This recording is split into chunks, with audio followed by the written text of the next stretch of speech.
Single source for thousands of products, from disinfectants to lighting, air filters, and more. And with fast, dependable delivery, Granger helps her keep every facility stocked, safe, and running smoothly. Call 1-800-GRANGER, click Granger.com, or just stop by. Granger, for the ones who get it done.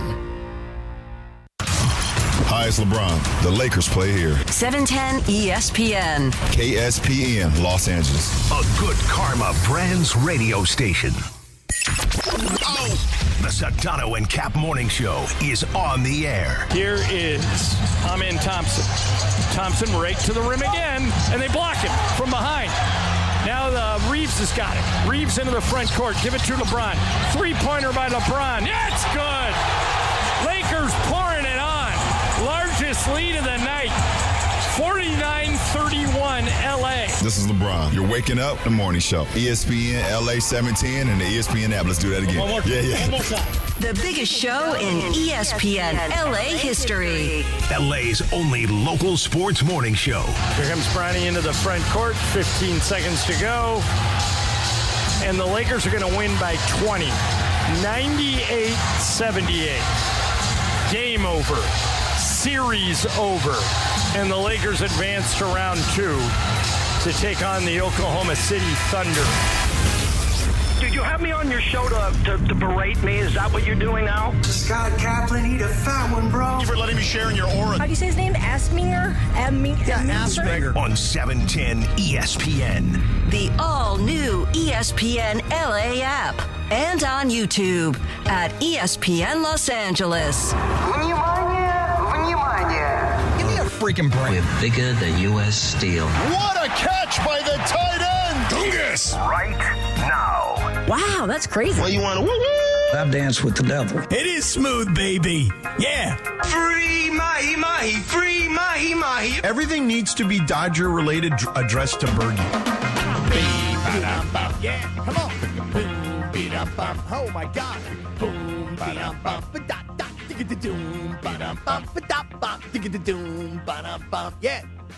Boom, ba bing. Ding, doo da doo. Ba da ba da. Hey, ba bam. 7:02. You put some extra in it because you were at a festival this week. Oh, my God. Plus, I'm also relaxed this morning. I mean, this is a beautiful, beautiful thing what's going on here today. Why is that? Just a relaxation morning. I got Bergie over here. I see his smiling face. Always smiling, Cap. I got Briones over here. I've been talking to this kid 35 times all weekend long. I got you looking sharp and beautiful this morning. Look at it. I love the suit. I love the jacket. I love the hairdo. Yeah. You know, you're just looking fresh-faced, kid.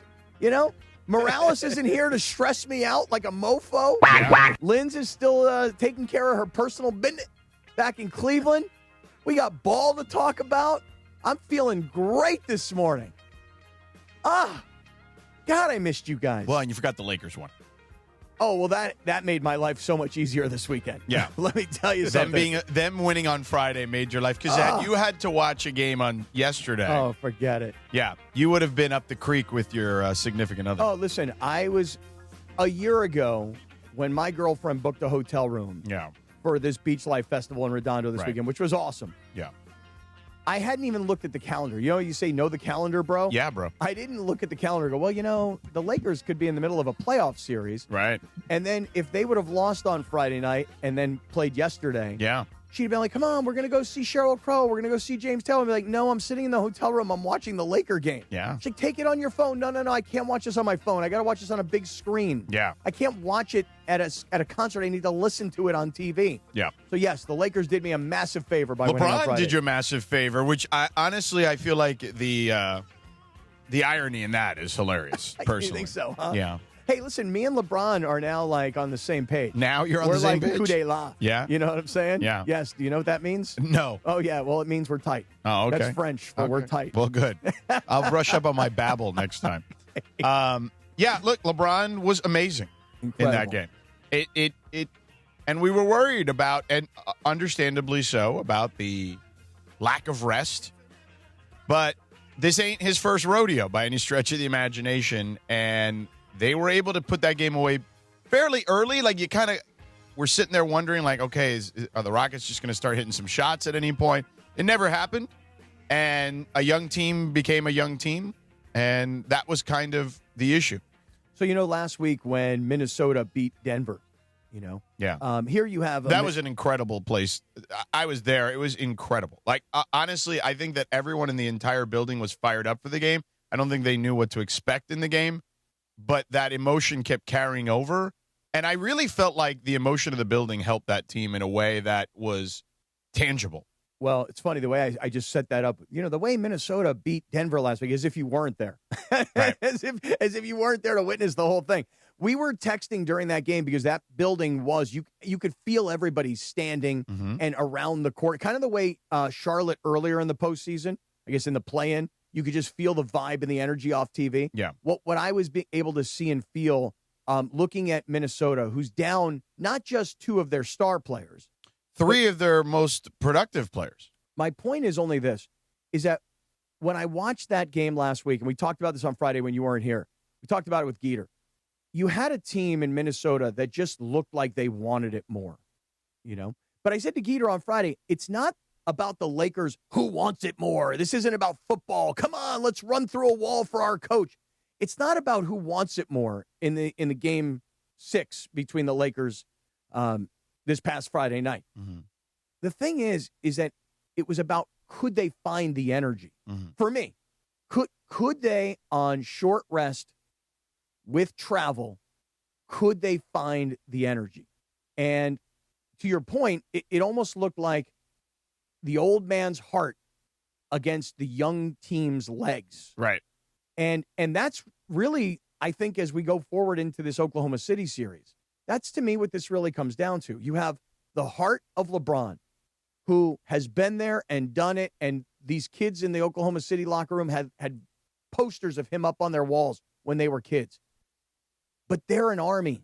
They're not 3 or 4 guys. No, there's a lot of guys. It's almost like, although they are missing Jalen Williams, was pretty important.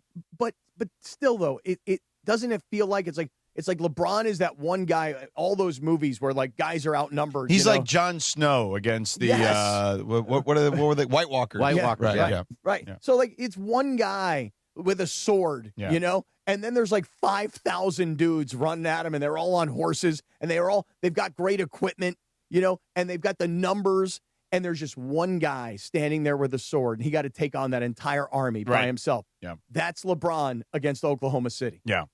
Yeah, that's him. That is absolutely him. I don't know if the difference in this series and the last series is that this team has actually won a championship. Mm-hmm. And they'll have what I would expect to be the 2-time MVP. And even without Jalen Williams, who's incredibly important. This is a guy who scored 40 points in Game 5 last year in the NBA Finals. And what is his status? Because he grabbed that hamstring, and it looked bad from the beginning. It was allegedly a grade 1. Okay. That's not as bad as Luka's, but, I mean, he's probably going to miss the series if I had to guess. And I would think from their side, they probably assume that they can win this series even without him. Probably, yes. Yeah. I mean, styles make fights, and I feel like this is a bad style for the Lakers. Well, I mean, if the regular season is an indication, if the regular season is an indication. But I'm a big believer, and I said this even before the playoffs started, right? If the Lakers just win one series, I know that this sounds counterintuitive to the Los Angeles Lakers and their ethos of being the crown jewel of the NBA or one of the crown jewels of the NBA. And playing for championships. But this particular group is not capable of winning a championship if this is the path. Now, doesn't mean it's impossible. It just doesn't seem very likely. But I think already, especially when, look, had they been healthy, this was me saying if they were healthy they won a playoff series, I'd be like, that's a good step. Like, I feel good about the trajectory of the team. We'll see what the offseason brings, et cetera, et cetera. When you factor in the injuries, no Luka, no Reeves for most of the series, and even, honestly, I don't think Austin looked anything like himself in those 2 games, okay? Certainly the first game he didn't. He looked a little better, a little more efficient in the second game, but still not near what he's capable of. The fact that they won that series, okay, when the tide was turning a little bit, to me is very impressive, and whatever happens here moving forward, to me, is just gravy. I would agree. However, I'm going to say that I'm hearing you come from a place where I assume that you assume Now, this is double assumption here, Mm-hmm. okay? I'm going to make an assumption that you're assuming that the Lakers are going to lose this series. More than likely, yes. Okay. The statistics are, I think the Oklahoma City Thunder are like an 80% chance to win this series. I mean, it's overwhelming statistical information. They would need some fortunate bounces and some injury luck. Yeah. However, I will just say this. I never give up hope. I know you don't. I'll give you an example. Yeah. Okay, this past weekend, right? I don't know if anybody watched this. Bergie, you and I had this conversation on Friday. We were talking about the Kentucky Derby. Oh, that's right. Right? The Kentucky this Derby. 23-1 shot. By the way, have you ever heard Scott break down, I call him Scott, Cappy break down who's horse Scott? racing? Yeah, who is Scott? Cappy break down horse I've ever racing? Heard you call me I have Scott. not. It was incredible on Friday. Right. He was so good breaking down horse racing. Here's what Bergie said. Why didn't Chief Wallaby win? Bergie goes like this. He goes, Bergie knows so little about horse racing. Oh, I don't know anything that about he it. thought that my breakdown was like super informative. Right. And It the sounded way, like it. and right. And the way, You fooled him. Right. And the way he compared it, he goes like this. He goes, you ever hear Cap talk about basketball? And it's sort of like just kind of surface level, surfacey kind of stuff. He goes, when he talks about horse racing, you should hear him. He really knows what's going on. And I'm like, no, that's not really true. What the Was that truth surface is, level? Was your horse racing surface level? Yes, the truth is you just didn't have the surface level. Right. The truth is he's always True. surface level. Right. Yes. That's all. I don't go too deep, man. Yeah. I really don't. But here's the thing. In horse racing, and I'm going to use it as a relevant example because it was a Kentucky Derby this past weekend. And it was an interesting story, right? It's the first ever female trainer to win a Kentucky Derby. Right.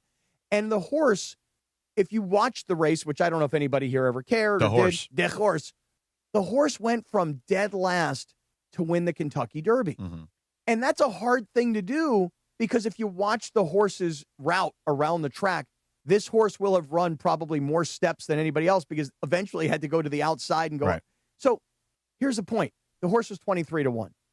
Nobody gave that horse a chance to Right. win. LeBron, 23. That's right. Are you doing the numerology? I'm trying to do a little numerology here, right? When you're a 23-1 Yeah. long shot and you go from last to first. Right.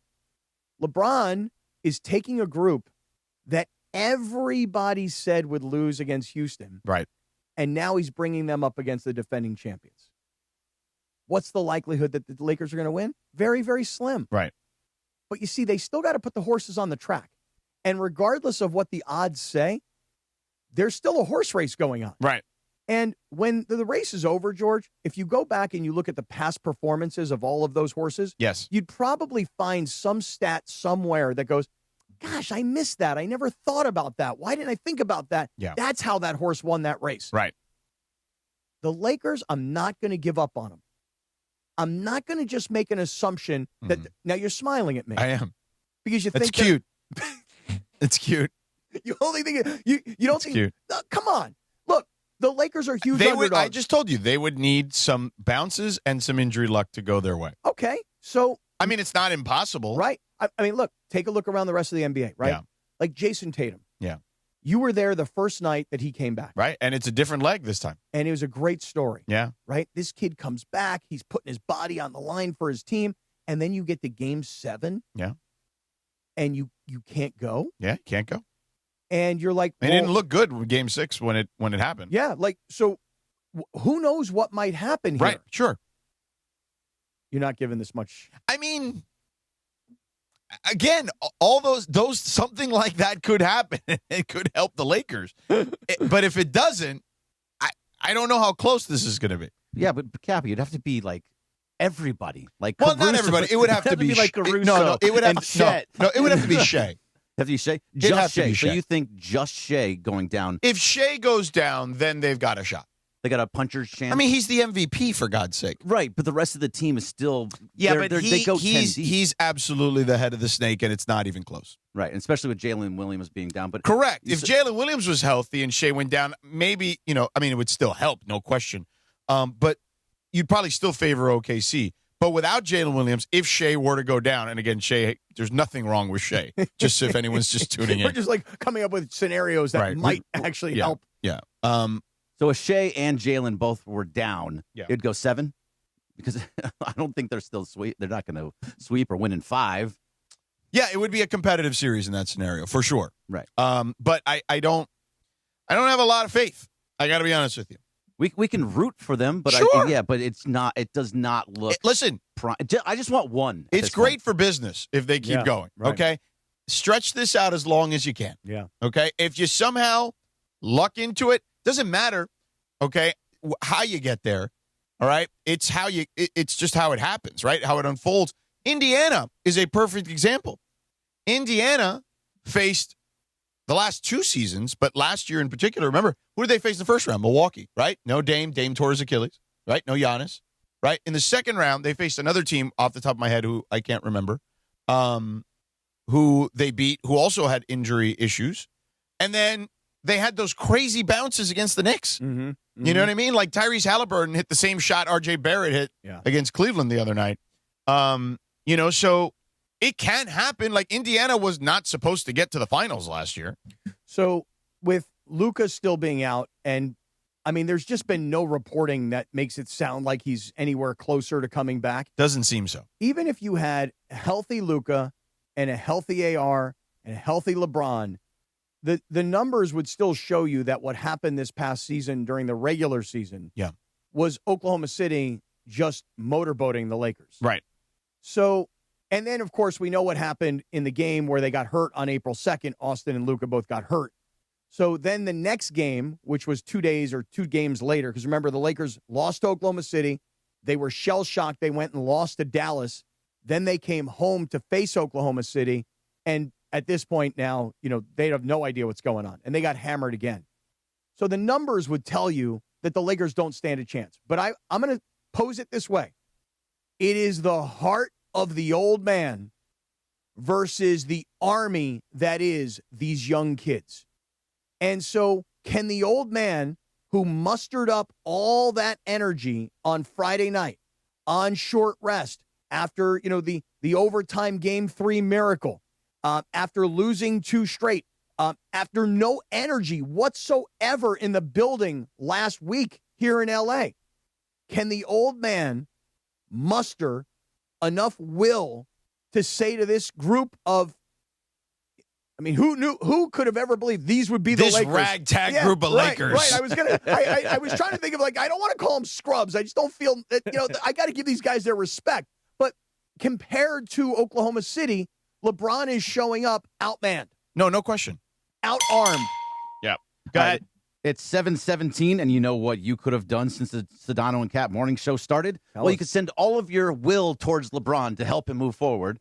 But you could have gone to Valvoline Instant Oil Change, home of the 15-minute drive-through oil change. Visit SoCalOilChange.com for a location near you. Hey, well done. As of the 25-26 season here, the Oklahoma City Thunder and the LA Lakers hold the record for the highest average margin of victory, 31.8 points in a regular season series between teams that met in the playoffs. Okay, can we just ask? I'm going to ask this question, though. So nearly a 32-point margin in the regular season. Now, normally I'm not the regular season is not necessarily indicative of the postseason, and it's not, but that's a pretty impressive margin. Listen, if you would have told me, if you would have told me the margin was 10, I'd be impressed. Right. 30? Are you kidding 32 me? almost. Right. Can you do this, though? Yeah. Look this up, though, for a second. We know about the last 2 games of the regular season. It was April 2nd, the day that Luka and Austin got hurt, and then it was, let's just call it April 9th, let's just say. And they got walloped. And they got games. destroyed here. Yeah. So my question would be, those 32 points, on average, how many games did the Lakers play against Oklahoma City prior to those 2 games? Was it 2 or 3, let's say? They might have played one more, if I recall correctly. So my only point is this, that if this margin of victory for Oklahoma City is 32 points, consider that in the game April 2nd where they got hurt, they got destroyed then. So they played 4 times. Let me hear what the scores were. 121-92. That was on November 12th. Okay, so early in the season. And by the way, it was no. Right, so they won that one by nearly no 30. LeBron. Probably no LeBron. Yeah, I'm guessing no LeBron. No LeBron, but they won that one by nearly 30. Okay. 119-110 in February. In L.A. In L.A. So Okay. only 9. Everybody was there. Everybody actually, played? maybe no Luka. Okay, let's find that out. High score. Okay. I can find that out in a moment. Okay. So they had a 9-point loss. 139-96 on April 2nd. That was the day they got hurt. 123-87 on April 7th. And that was a shell-shocked Lakers team that had not yet put it back together. Correct. So at least, can we just say this? Game 1, Oklahoma City, annihilation. Game 2, sounds like a competitive final score. No, just say no. Reeves did play. No Doncic. No Luka. Okay. Game 1, no LeBron.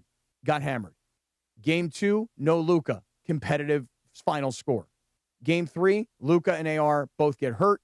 Game 4, Luka and AR out, and the team is completely shell-shocked. So yes, they beat them by 32 points on average over 4 games. But if the Lakers were fully healthy right now, I'd say Oklahoma City is on average 10 points better. Mm-hmm. And with 10 points, that is not insurmountable if you have a great shooting night or they have a bad shooting night or if you remain fully healthy and one of their guys goes down. I don't want to give up hope is all I'm saying. I wouldn't give up hope. Again, there's always a slither of hope. Always. Doesn't matter what the series is, okay? Doesn't matter who the participants are. There's always a slither of hope. However, there should be a lot of fear. I'm just being honest. However, so on the board back there, it will it. say hope in small letters and fear in giant letters. Yes. Right. Yeah. I'm just happy they made it to the second round. I am too. I'm ecstatic. Right. I'm ecstatic for them. Like, this is a good spot, right? I told you months ago, Houston is the team you want, right?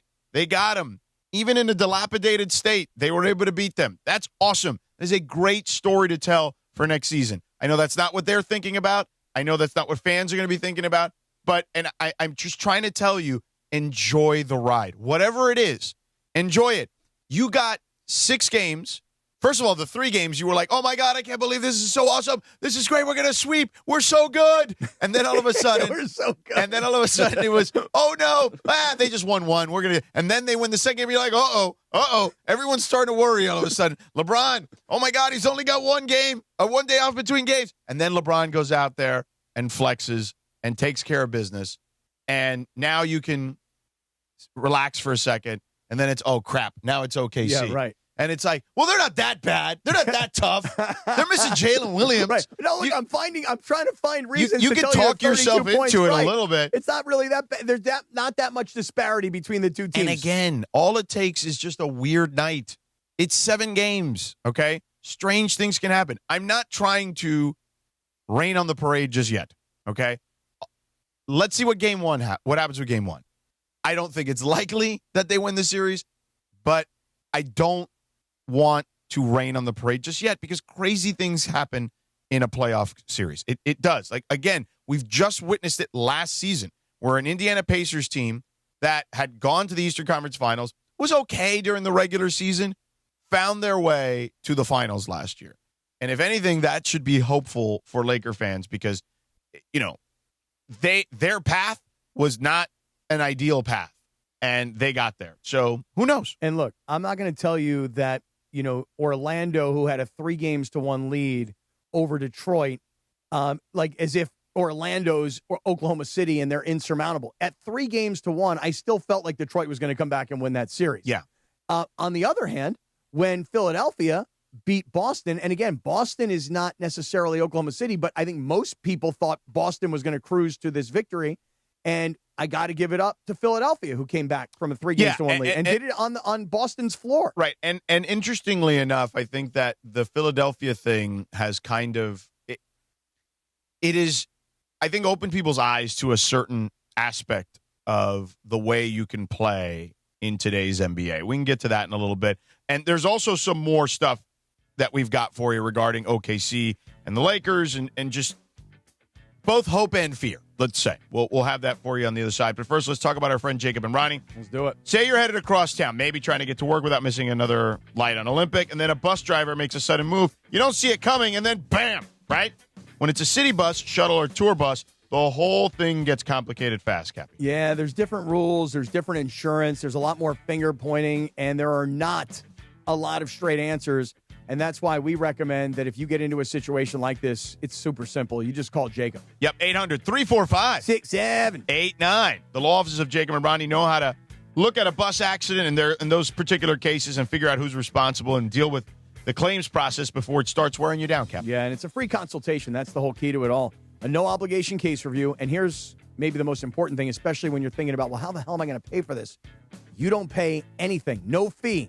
unless Jacob and Ronnie wins for you. So call them at 800-345. 6-7-89. That's 800-345. 89. Or visit them online at calljacob.com. All right, we'll be back in just a moment. Stick around, 710 ESPN. The Sedano and Kap Morning Show. We'd like to thank our founding partner, East Central Hotel, the official downtown home away from home for Cappy and Morales. EastCentralHotel.com.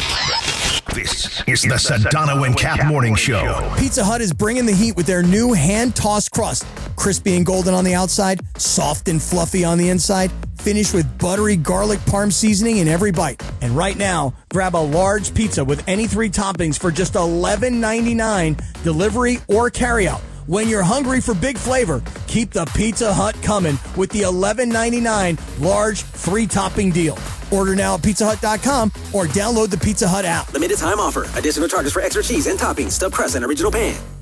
Hey guys, it's Sedano. Next time you're at my home away from home, LAX, look up. You'll see the future of travel in action. It's the all-electric Skylink train. It's now testing, and trust me, this is a game changer.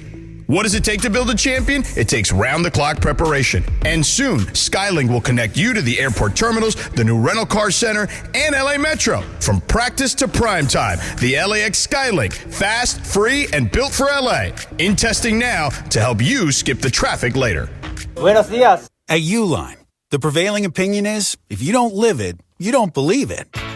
The people at Uline believe in hard work, and they live it by being there 24/7 to answer your call, having 41,000 items in stock, and offering same-day shipping from 12 locations across North America.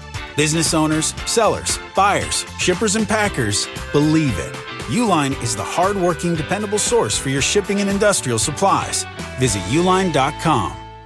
Running a business means wearing multiple hats. So if you're like me, you probably started out using your personal phone, taking client calls and texts nonstop. As my business grew, I needed something smarter. That's when I switched to Quo, the #1 business phone system. Quo works right on your phone or computer. No carrying 2 phones, no clunky landline, just one easy app you can try for free. Your team can share one number and handle calls and texts together like a shared inbox. Any teammate can jump into the conversation, so customers get faster responses. And Quo's AI assistant summarizes your calls and responds to customers 24/7, so you never miss a lead or opportunity. All this starts at just $15 a month. That's basically 2 coffees. You can even keep your current business phone number. Find out why 90,000 businesses trust Quo. Money is on the line. Always say hello with Quo. Try Quo for free at quo.com/sports. That's quo.com/sports to try Quo free. QUO.com/SPORTS. The Sedano and Kap Morning Show is on. I'm with you, Cappy. Just boom, bada, beep, bop. Yeah, let's go. Spend the whole hour beeping and bopping and booting. Back to Sedano and Kap.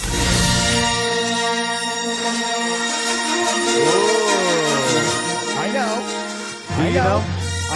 May the 4th be with you. Yes. May the 4th.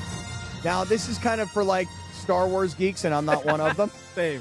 But everybody loves this. Oh, may the 4th be with you. Ooh, my daughter's school's gonna, partake in his celebration or whatever. Yeah. And she's like, "Hey, Dad, I don't have a Star Wars thing." I'm like, "Yeah, we're not Star Wars people, so just wear something black at least, Well, I know, like on the Blue Review this morning, you had Marcus Grant, obviously, and He's a Star Wars brother. He's fully into the Star Wars Yeah. universe. And I was telling him on the Blue Review, because we started off with that, is that I'm over it. I'm over the entire universe. I loved the movies when they were out, the first ones, the 4, 5, 6.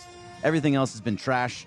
And I like The Mandalorian, but that was about it. And then I'm out of the world. You're getting a dirty look from I know Sedano. I am. What the hell? Everything's been trash. I mean, that's excessive. Number 1, Star Wars is awesome. Number 2, there is a Mandalorian movie coming out. See, that I'll see, because I love The Mandalorian. Yeah. And Grogu. Star Wars is awesome. Yeah. I will seems tell excessive. You, I think the Marvel movies are trash, It was nice knowing you here at the Walt Disney Company. Yeah, as well, right. too. Oh, I mean, they're the greatest movies of all time.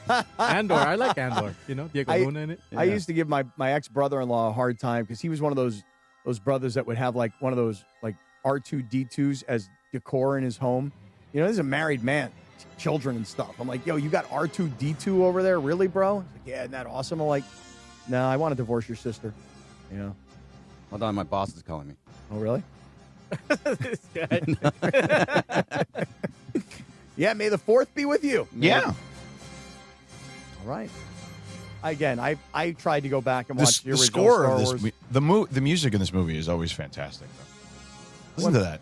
It's good. Listen, I'll give the music credit, but I went back to try and watch the original Star Wars. This is years ago. My daughter and I sat down. We're like, "What are we doing here? This is terrible." The original. The original? The original. Those are good. Those are really good. The very good. first one. I've told this story on the air before. Not only did I not know that the original Star Wars, the one that I saw as a kid in a movie theater in the late 70s, I know it's hard to believe I'm that old, but Episode 4. it's now Episode 4, which is also nonsense. You know what I mean? No, it's not nonsense. It's actually the way it went. It happened. No, it didn't happen that way. No. I'm saying like the way it happened in the movie world was because they felt that was the best version to put out there for wide release. Wait a second. You're telling me, hold on a second. You're telling me that in the late 70s, when I was a little kid and I went to the movie theater and I saw the original Star Wars. They made a business decision. You're telling me that 1, 2, and 3 were already made and they decided to release No, 4? they didn't make them. The story was already written. Really? They just decided to go with to my understanding is that they went with a moment in time where they felt like, hey, this is the best for a wide release. Oh, I always just assumed that what they did was they put out the first one and they were like, wow, this is such a big hit.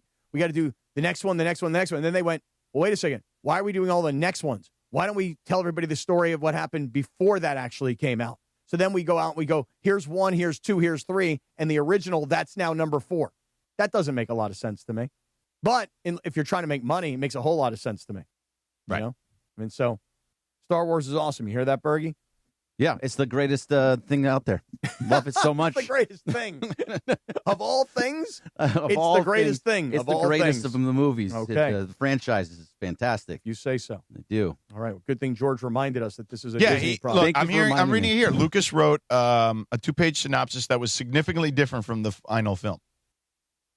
He wrote a 2-page synopsis that is Right, like basically a pitch. Mm-hmm. And it was vastly different than what was actually put out, what he eventually ended up settling on. Okay.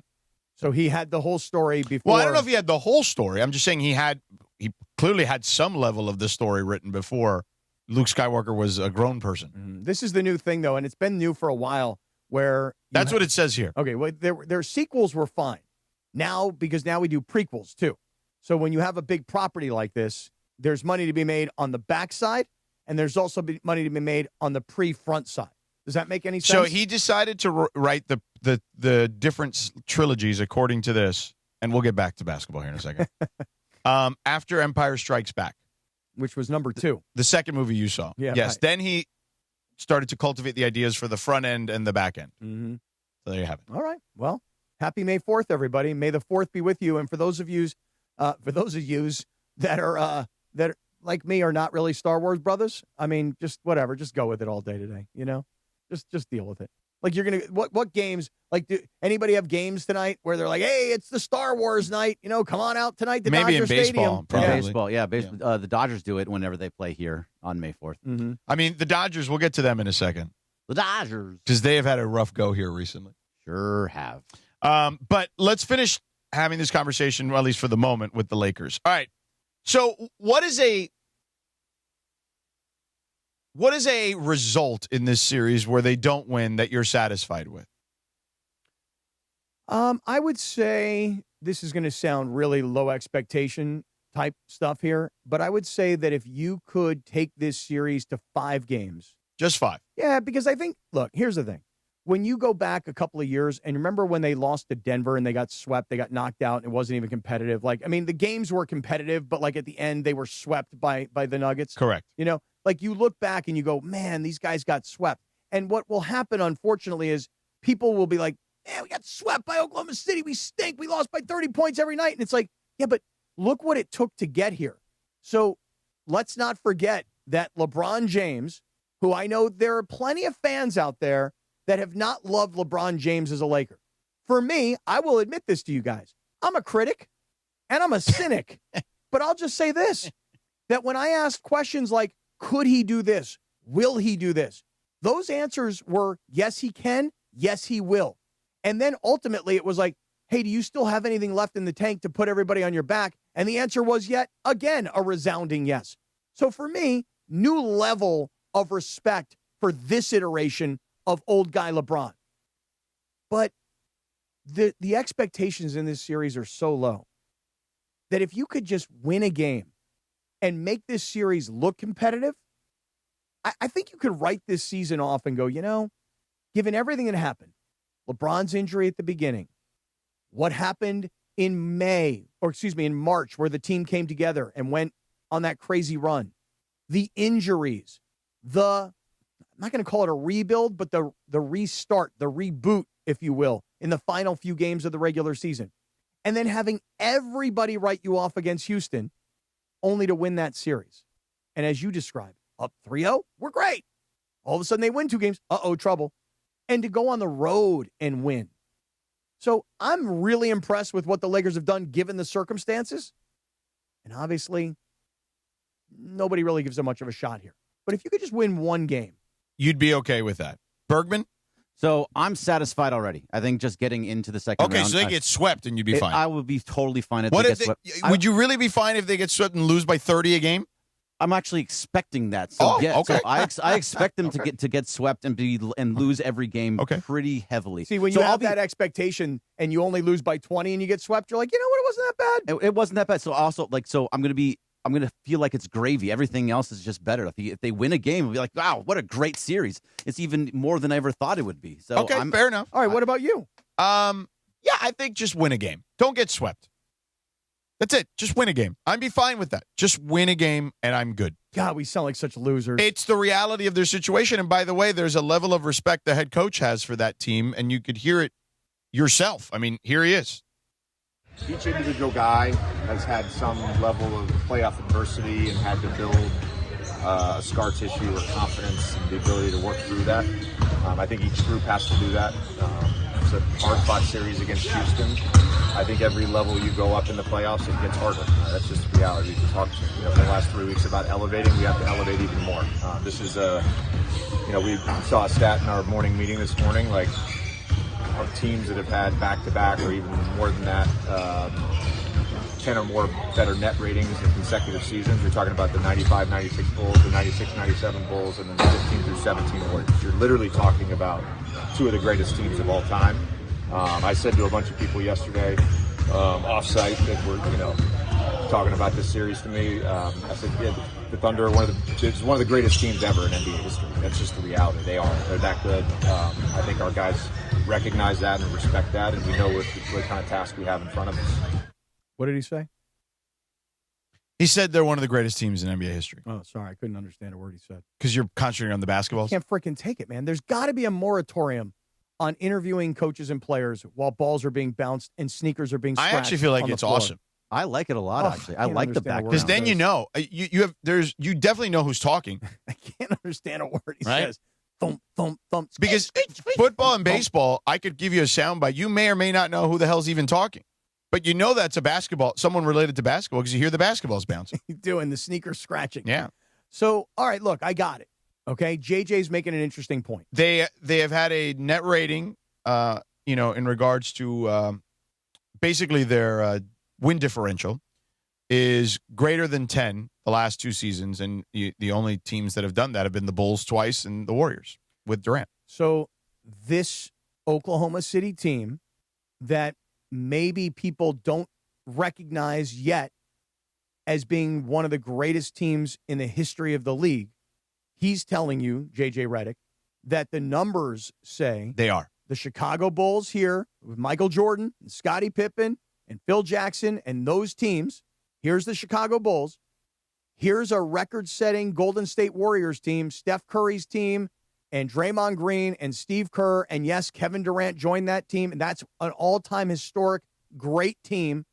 And Oklahoma City, statistically speaking, in the same category, is right there. Yeah. They are. I told you do you remember what I said to you when I watched their game against Phoenix the other day in person? No, I do not. I said to you, I don't think I've seen a team 1 through 12 or whatever you want to call it, 1 through 15. Yep. That is as good as this Thunder team. You know what? You've just jogged my memory. You were saying that they're extremely deep and that you said that they got guys on this team that you don't even know their names, and they'd be stars for other teams. Yes. Yeah, now it's all coming back. Yeah. You're right. They're a very deep team. This is why I said from the beginning, this is LeBron James standing there by himself. Jon Snow. What's the name of that movie that LeBron's promoting right now with him and Bronny? And it's kind of like one of those kinds of like warish sorts of movies. Anybody know what I'm talking about? I mean, I've seen the commercial, but I don't pay attention. Isn't that funny? Like we all see the commercial. We're like, what's going on here? There's LeBron. There's Bronny. The only movie commercial that's Odyssey? Is that what it's called? Odyssey? Oh, maybe.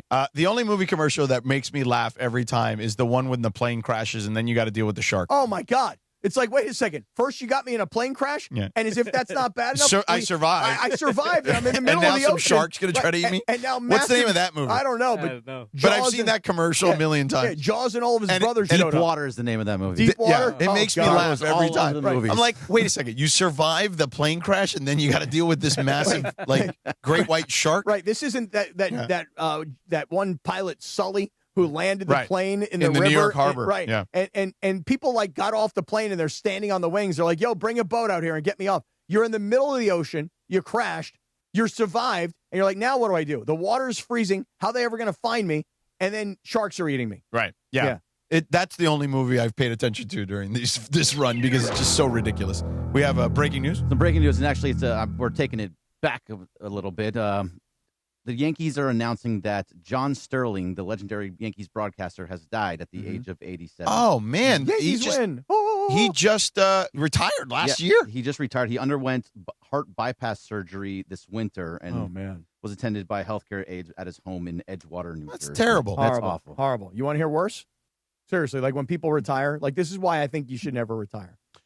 Yeah, I'm a big believer in that. Right. I don't know that you're going to live forever if you never retire. But I had a buddy of mine, I swear to God, true story. Guy retires, and the next day, he goes out to the desert to go see whatever senior tour event or whatever PGA event or whatever it was, right? Drops dead the next day. The guy I'm not joking. Retired on Friday. Hey, everybody, party, celebration. Yeah. Thanks for an amazing career. The company has his name on it. But he's retiring. The next day, goes to this golf tournament in the desert. Boom, drops dead of a heart attack. It's like as if like he finally took a deep breath. The next day, gone. I mean, Sterling, a year. Right. Horrible. Anyway, thank you for that. Brody. Yeah. Thank you for that. Yeah, it's sad. Yeah. Way to bring us down, though. Yeah. Hey, I mean, I know, but it was I thought it was going to be like somebody got let go or there was a trade or something somewhere. I thought it was important enough. He is a legendary broadcaster. He is, no question. No question. Yeah. All rise. But here's the thing about LeBron and the Lakers, just getting back to it. I don't know what that movie Odyssey is about, but I know that it's LeBron and Bronny in the commercial, and it seems like it's one of those kind of like, we're outmanned, we're underarmed, right? We don't have what it takes. Yeah. Well, give me another example. Like what are those some of those other movies? Braveheart, is Braveheart Well, a don't movie? say that to Bergman. Oh, Bergman. Yeah, we don't need to talk about that one. Mel Gibson. Right. Yeah, I'm not a Mel He's Gibson. actually annoyed you even brought him up. Well, I don't like Mel Gibson either. Good. Okay. Good. You Mel Gibson, shouldn't. bad guy. Bad guy. He's a bad How about guy. Gladiator? Bad guy. Gladiator. Okay. Good. Gladiators are a pretty good one, right? Do you know that's why LeBron named his second son Bryce Maximus? I did not know that. Bryce Maximus is his middle name. Well, guess what? LeBron needs to be Maximus. Yeah. Because now LeBron is going to be standing in that arena, and they are going to be sending tons and tons of dudes at him. And they got horse-drawn carriages, and they got shields, and they got swords, and they're sharpened. But I will say this. Jalen Williams being out he's the guy that would have been matched up against LeBron regularly. He's probably going to have to deal with the torture chamber. That's going to piss Laker fans off for sure. Mm-hmm. Well, did you see it was the Terror Twins in Houston, and now we have the Dorture Chamber? I mean, Dorture Chamber. The Dorture Chamber. It's hard to say. While here's the thing with the Dorture Chamber. As a matter of fact, you know what? Save it. I'll tell you at 8 o'clock because we got to do our version of the Blue Review, Bergie's 3 things. And boy, I think there's like 10 things right now that you could probably go with the Dodgers because the last 2 series have not been ideal. They've been brutal. Yeah, but first let me tell everybody about Books because Mother's Day's coming up. And look, I've been thinking about Mom. You should be thinking about Mom. You know what? You don't realize how much Mom did for you, right? Got you up for school, got you to school, got you to your practices, helped you with your projects, whatever. She did all that for me. I'm sure she did some of that, if not all of that, if not more for you. So yeah, Mother's Day matters, man. You got to get it right. And the easiest way is Books. That's short for bouquets. Go to Books.com, BOUQS.com, promo code ESPN. You get 25% off your bouquet that you want to send to Mom. Send Mom some flowers from the Books Company, man. We got you with that 25% off so you can send some love to mom. Bouquets just aren't any flowers. Cut fresh from the best farms. They're bigger, brighter, last way longer. Send a vibrant, happy bouquet or step it up. A monthly subscription to keep happiness coming month after month to mom. She deserves it, okay? And when she smiles, you know you got it right. And they've got over 55,000 5-star reviews. So Bouquets is the way to go. It took me 2 minutes. I picked the bouquet, set the delivery date, done. Done deal. Simple as can be. And with 25% off, you can grab some for your wife, your aunt, your grandma, all the mothers in your life, all right? Mother's Day's May 10th, guys, right around the corner. Don't wait. Go to Bouquets.com. Use the promo code ESPN for 25% off. That's BOUQS.com. Promo code ESPN. Bouquets.com. Promo code ESPN. All right, we'll be back just a moment with the Dodger Talk. The Sedano and Kap Morning Show. We'd like to thank our founding partner, Providence. Providence, caring with compassion in Southern California. This is the Sedano and Kap Morning Show. Waba Grill is an LA original, so we've got to keep it real. Real fresh with our Asian-inspired menu that's grilled to order every time. Real quality with our marinated proteins like hormone-free chicken, ribeye steak, wild-caught salmon, and shrimp.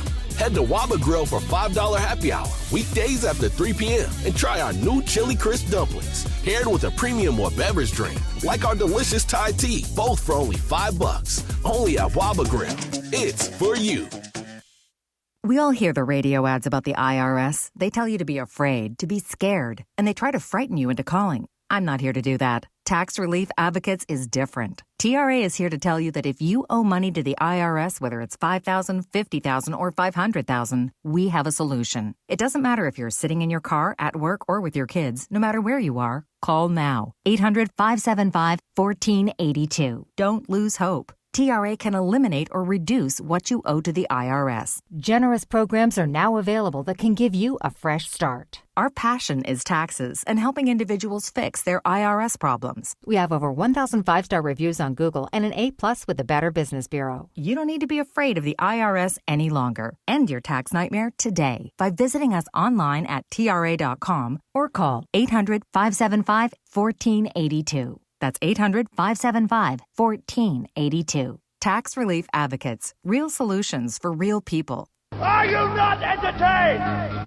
Coverage and content of the 2026 NBA playoffs on ESPN LA is presented by Pechanga Resort Casino.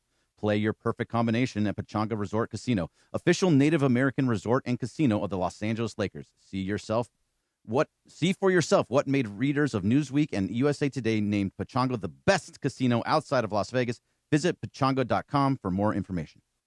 Hey guys, it's Sedano. Next time you're at my home away from home, LAX, look up. You'll see the future of travel in action. It's the all-electric Skylink train. It's now testing, and trust me, this is a game changer.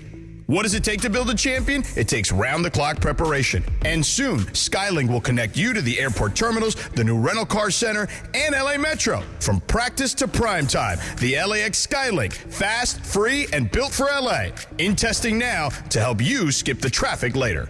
Evan Cohen here. PayPal is now the official peer-to-peer payment sponsor of the NFL, which means all the money moments that fandom creates, whether splitting tailgate costs or chipping in on tickets and game day food between friends, are covered. Wherever the game is played or watched, PayPal moves with fans. You can send money through text, email, or directly to your friends with eligible accounts on Venmo. Just download the PayPal app and share all the moments that matter. Account with PayPal is required. Not available in all regions where PayPal operates.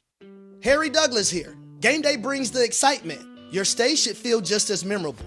With Marriott Bonvoy, official hotel partner of the NCAA and U.S. Soccer, you're connected to a portfolio of brands designed for how you travel. Some offer complimentary breakfast, others give you room to spread out, space to stay productive, or extended stay comforts. So whether you're a traveling fan or part of the team, Marriott Bonvoy celebrates the moments that live on before and after the game. Marriott Bonvoy, where game day checks in.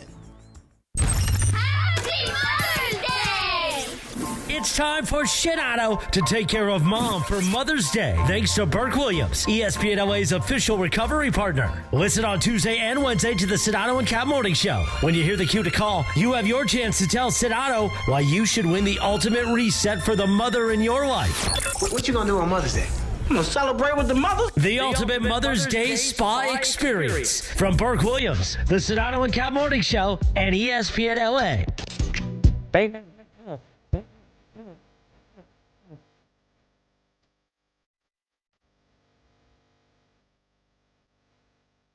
right, welcome back. Sedano and Kap, 710 ESPN, 749, quack, quack.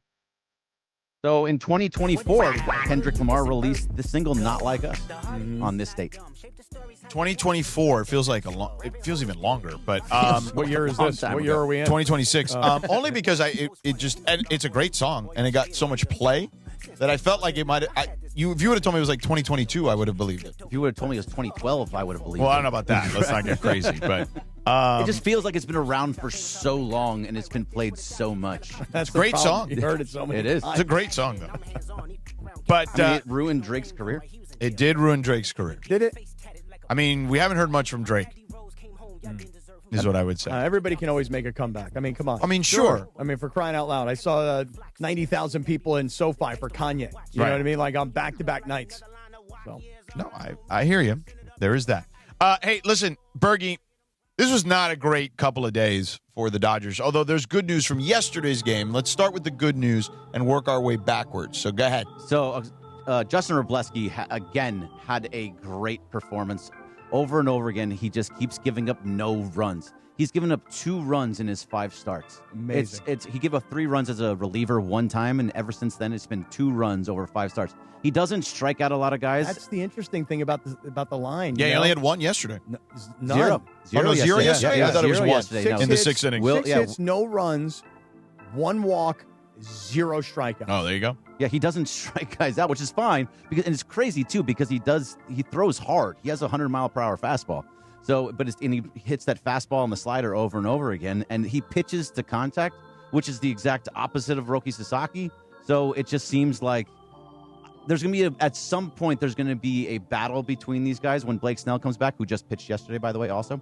And Robleski, I don't see how they move him out there. I just think they're going to move him back to the pen. Think about how great coaches, for example, in a previous iteration, my favorite coach, Pete Carroll, used to always talk about competition and how you got to have intense competition in your team to get the best out of people. Most teams don't have intense competition. Right. These don't have the bodies for it. Think about what the Dodgers have in this pitching staff. They have tons of bodies. Right. And the competition, to your point, of guys fighting to keep their spot. Yeah. Most teams don't have that. And there's 3 guys fighting for that one spot. I know we're talking about the game yesterday where they actually finally got a win. They also still had, I think, 3 or 4 double plays that they grounded into. Over Saturday and Sunday, they grounded into 8 double plays. They're just the good portion of that is that they actually had guys on base, so they're getting on base. Right. So there's at least one step that's in the positive direction. Yeah, but they just continually grounded double play, so the offense is not quite where it needs to be. So they have now, 6 straight games without a home run? So they haven't had one since Monday of last week. Right. It is 6 straight games, Which is killing my prize picks because I play prize picks with Ohtani every night they hit home run. Yes. Ohtani, tell us, ice cold. Ice cold. So he is, I think, 0 for his last 14 right. or 0 for his last 12, something along those lines. But this is coming off where he was getting on base 3-4 times in 3 games in a row. He'll be fine. It's just the fact that over these last couple weeks, it's been bad for everybody. Freddie Freeman finally got back on track. He did have a nice game yesterday, yeah. Well, finally. Well, hold on. He made up for it because early in that game, he tried to make a play where Robleski is running to first base to cover first, and I don't know who Freddie was throwing the ball to. It was a little low. A little? I mean, it was a disaster. It was a little low. Well, if you trust anybody at first base, it's Freddie Freeman. I trust him, and mistakes get made, and guys aren't perfect. That was I rare. got it. That was but rare. That one was like, but it was so glaring. Yeah. It wasn't like the pitcher didn't go to make a good catch, or the ball was on, but it hit his glove. It's just a horrendous throw. Yeah, really, really bad throw. But so it was good for them to at least get one, and now they go to Houston, and they hopefully can sweep. You have your top 3 pitchers in Houston right now. You have Yamamoto, Shohei, and Glasnow. The last 2 times that rotation has come through, they've lost 3 of the games. Oh, wow. Yeah. It's not so they lost a series to the Marlins. They lost a series to the Cardinals. And lost 4 straight games in that period of time. Lost a series to the Giants. And the Giants, too. That's right. It's wild because they're a last-place team. Yeah. So it's really about the offense, and there's going to be more things that are coming. Like Mookie Betts was supposed to have a rehab assignment over the weekend. I didn't see how it went. But that means that other guys are going to start coming into play, too. So what's going to happen between Alex Freeland? What's going to happen with Sedano Kap? And you know what's happening now also as well, because they've struggled here of late. The gutty little Padres are only a half game back. Yeah, but the entire NL West, they lost 4 straight games as well. No, I know. Yeah. But so they won yesterday, right? They did. Yeah. So when the Dodgers and the Padres won yesterday, they broke an 0-for-20 streak for the entire NL West. Everybody in the NL West was losing. Oh, my God. I didn't even realize. Meanwhile, everyone in the NL Central is like playing So good ball. Oh my Everybody's gosh, above Cubs- 500. No, but the Cubs have won, I think it's 11 straight games. Yeah. So the Cubs are on fire. Yeah, no, 5 straight, I thought. It might be. Maybe it's 11 of 12. Yeah, 11 of 12. They've won, 5. Actually, they're 7-3 in the last 10. Yes, that can't be right. All right, so forget it. Yeah, forget what I said. The Dodgers also won that series. So, the NL Central is really, really good. Even the Pirates are good, who we killed. Dude, I all watched the offseason. Pirates, a little of the Pirates game yesterday. They were impressive. Yeah, they're good, man. I mean, Marcelo Zuna does it changes their lineup in a big way. But there Everywhere were he some, goes, he changes their lineup. There was some preseason chatter that the Pirates might surprise people this year and actually make a push to make it into the postseason. But except now they play in a division that's really challenging now. I was all of a like, sudden. Yeah, they're 19-16, and they're on last. This was a place in bad their division a year ago, and, Yes. and it's a good division, right? At least right now. Right. These things are going to switch. Sure, it'll some fluctuate, no doubt. Right. What are the other things and your 3 things? So the other things were Blake Snell. So Blake, we were talking a little bit. He pitched yesterday, and he went 4 innings. He threw about 50 pitches. He gave up a 2-run home run in the first inning, but then after that, he gave up only 1 hit. So he's going to have 1 more start in AAA, and then after that, he should be coming back. They want him to get to 5 innings and 75 pitches. Well, so if that's that kinda what he happens, does, yeah. most likely it will get to that point, and he'll be back. And then we have to start talking about what happens with the rotation. Sasaki Well, this is versus, why you're talking about Robleski. Yeah, versus Robleski versus Sheehan. Sheehan is the guy that his velocity has been down all season. It kind of went. It's been fluctuating up and down, but it has not. He has not been very. He got lit up on Friday. It was a real. But the time before that, he looked a little bit better. So he's an easy one to send down. Because Sasaki's not going anywhere. I just think they want to keep him up here, and I think they want to keep him up there and Sasaki in the rotation. You're saying Sheehan keep him up? Yeah, Yes. keep him up. And Robleski has gone back and forth between the bullpen and as a starter. I could see them moving him to the bullpen, although I would hate to see that happen. Yeah, no, he's earned his He's right. been fantastic. Yeah, he has. Yeah. Hey, quick point of information. Yeah. For Cubs fans, they had a 10-game winning streak. Then they lost 3 games.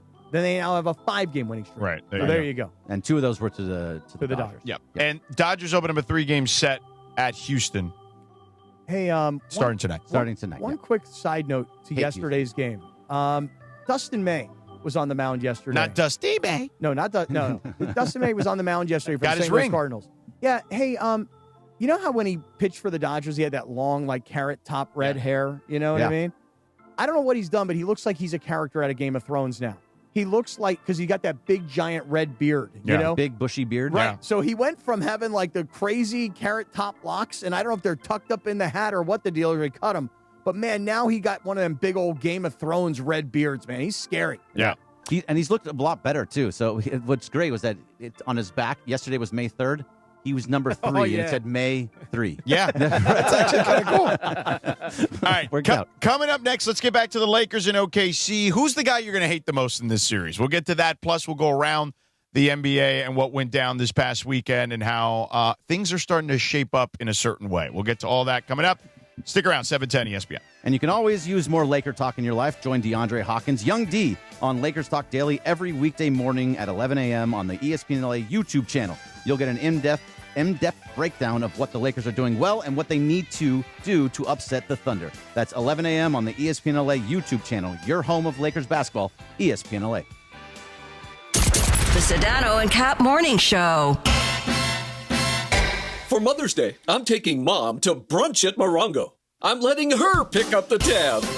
Now your top reasons to visit Morongo. Treat Mom like a queen at our sparkling wine brunch in the ballroom.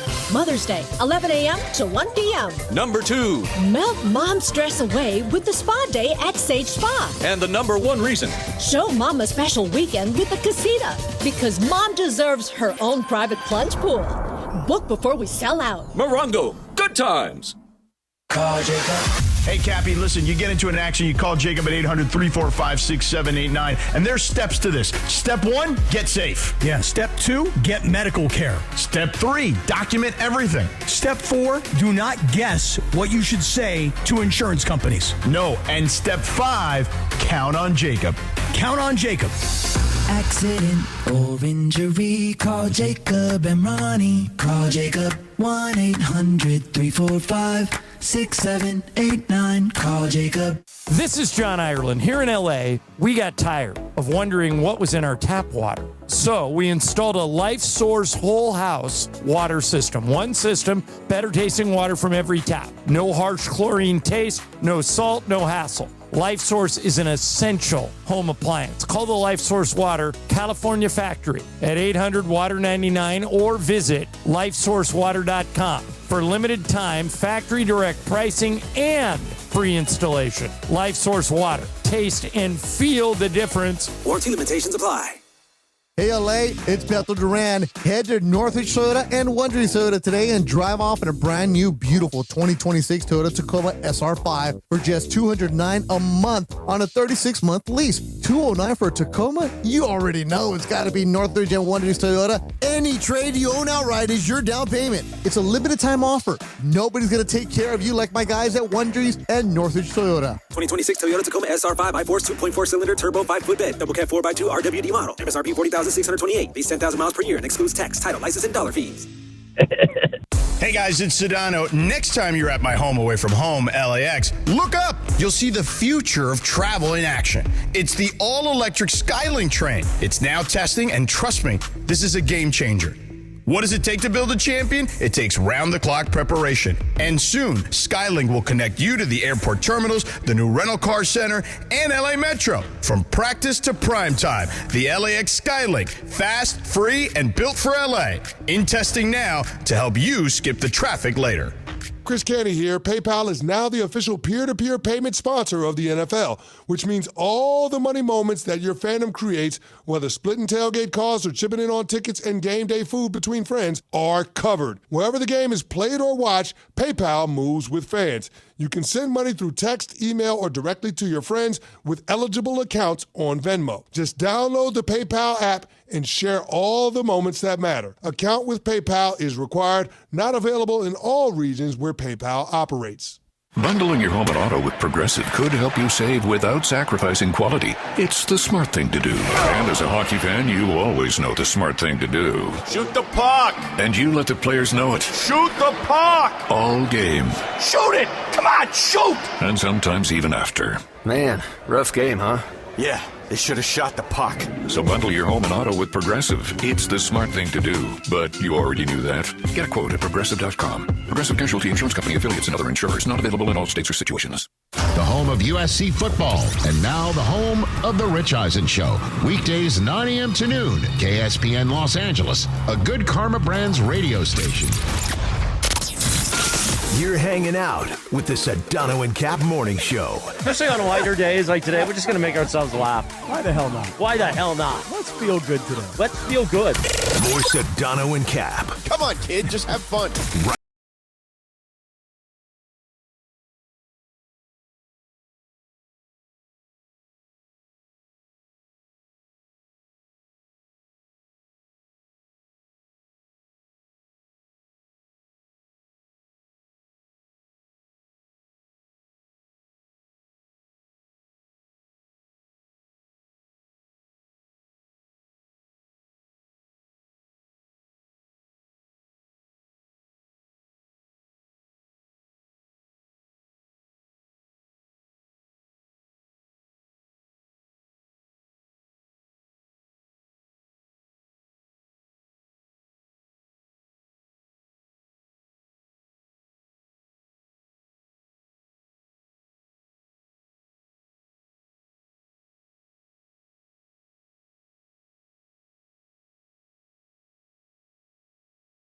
I had to have this conversation. You know what a big wimp I am. It's hard for me to have these kinds of conversations. Sure.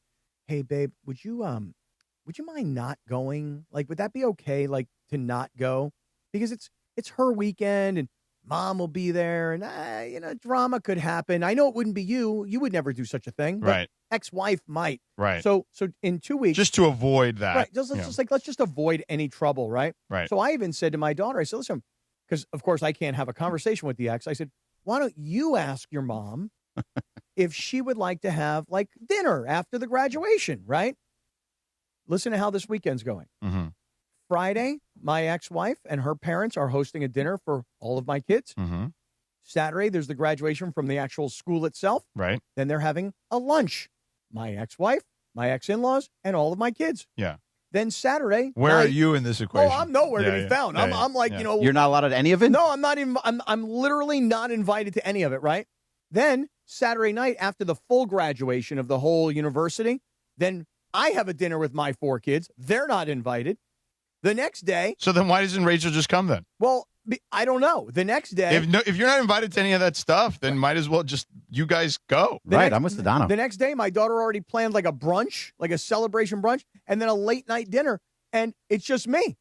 So like we have a full weekend plan. Half of the weekend is with the ex-wife and my kids, and the other half of the weekend is with me and my kids. I mean, that's fair, though. I know, but that sucks, dude. It does suck. You should be able to sit in the same room together. Correct. You can sit at opposite ends of the table and Right. never interact. What's the big deal here, man? But I don't know. I got kind of the same thing going, Cappy. Like my daughter is graduating or being So we should start promoted. asking you how the divorce is going too? No, that's terrible too. She's being promoted to she's going from 8th grade to 9th grade. So I don't know. It's like high school now, right? Yeah, that's going into high school. So I'm not even asking her what we're doing. I'm just going to take her out. If she wants to come, she's welcome to.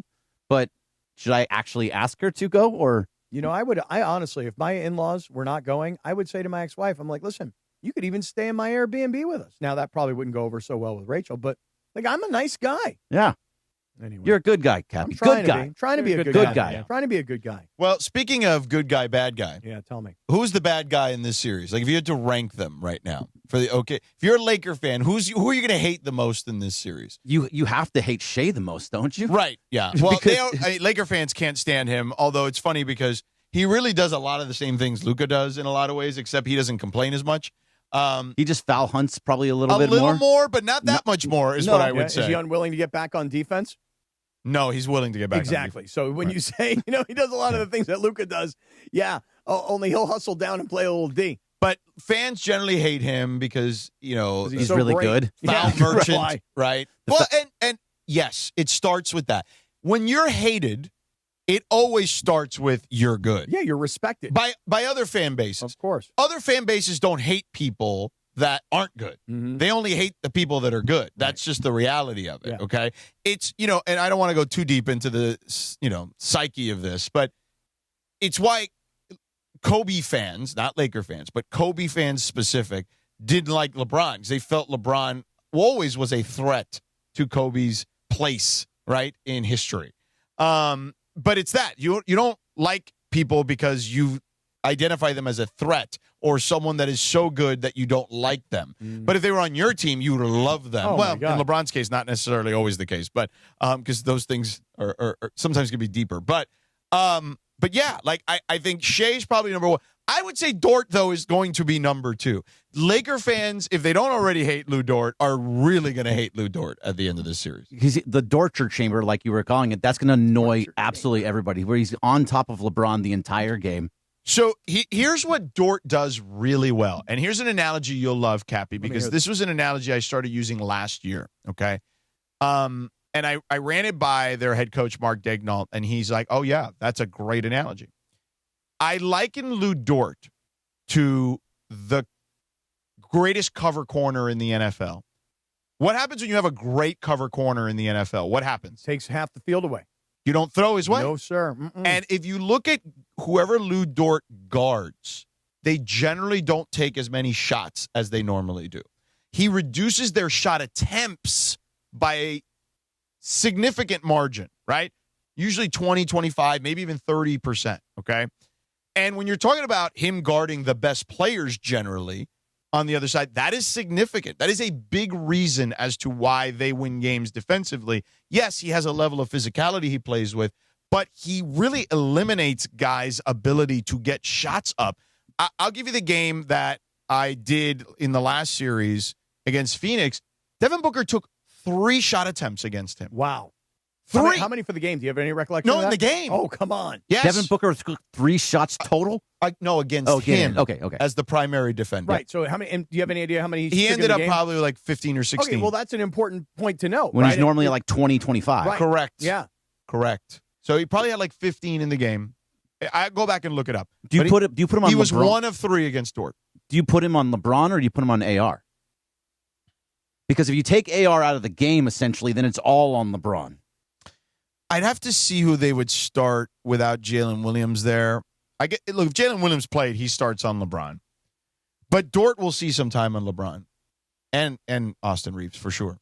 See, the thing is that if you put your best defender on Austin Reeves and you say, okay, well, we're going to get LeBron, let him get his 28 points, but that's not going to be enough for them to win. It's very possible. Yeah, I mean, that's what Houston did in the 2 games they won. Yeah, I mean, listen, you make a football analogy, right? It's like having a quarterback on the other side that you don't think can beat you with his arm. So you're like, okay, well, we'll just load the box here and we'll dare him to throw. You know, we're gonna load the box. We don't think the other quarterback has the arm or the receivers or the pass protection. We don't think this guy can beat us through with the pass. So you know what? We're going to load up, we're going to stop the run, and we're going to challenge you to beat us with the pass. If you're Oklahoma City and you have a defender like Dort of his caliber, who's the best cover corner, again, going back to this football analogy, then you can either shut down Austin Reeves and let LeBron get his, or you could frustrate the entire Laker team by just smothering LeBron James and then saying, we don't think any of you guys can beat us. It seems like putting him on Austin Reeves, though, because that's going to be your primary ball handler. You need somebody to handle the ball and to bring the ball up the court. So putting him on Reeves seems like you're taking that out of his hands. No? Yeah, maybe, but I could see them mixing up. I mean, they're not going to do one thing. They could put Caruso on Austin Reeves, too. Oh, yeah, who's also an all-NBA defender. Right. I mean, they could put Caruso. A.J. Mitchell will probably start on Reeves, and Dort, I would imagine, will start. If Jalen Williams doesn't play, Dort will start on LeBron, if I had to guess. By the way, Jalen Williams should never There's 2 play. Jalen Williams, by the way, so let's just make sure I mean, everyone. The one that's hurt. Right, J-Dub is what they call him, yes. That guy right there should never see the floor in this series.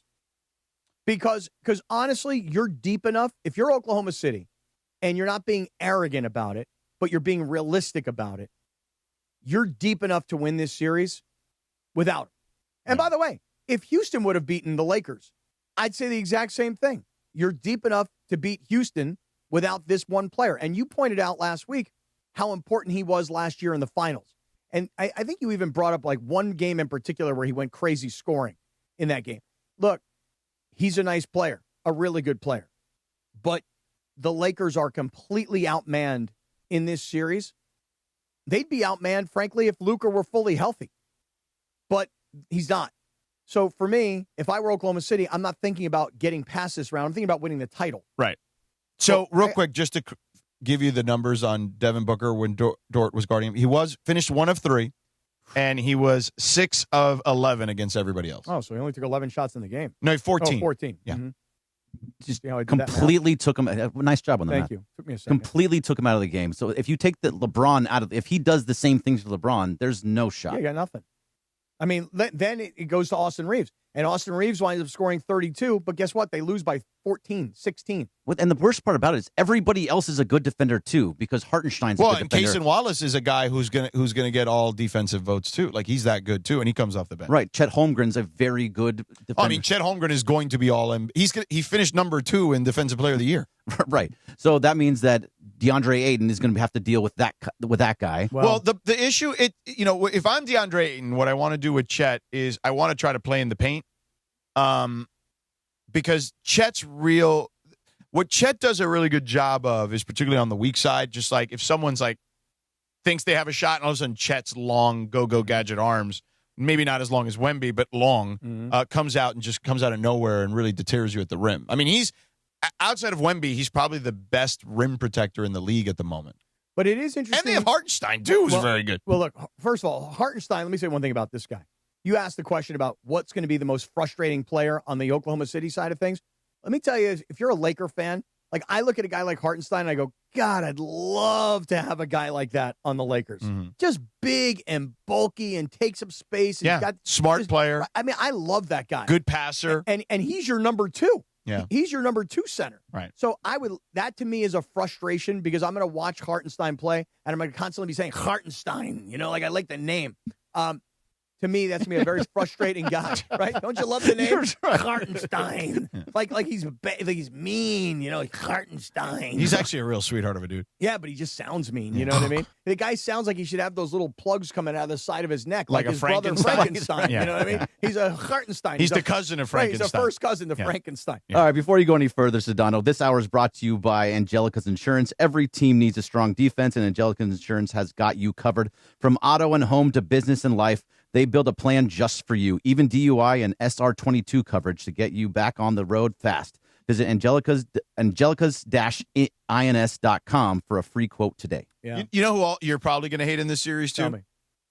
And he's not someone anyone's really thinking about. A.J. Mitchell. You're going to hate A.J. Mitchell. I hate that guy. A.J. Mitchell's going to be one of these guys who he would have, listen, had he played 65 games, he probably would have been in the Sixth Man of the Year conversation, but he didn't. He got hurt. He's a guy that literally can go for 20 any night. Don't they have Jared McCain, too? They do have Jared McCain, yes. Who also can go for 20. Yeah. Right, but he can score.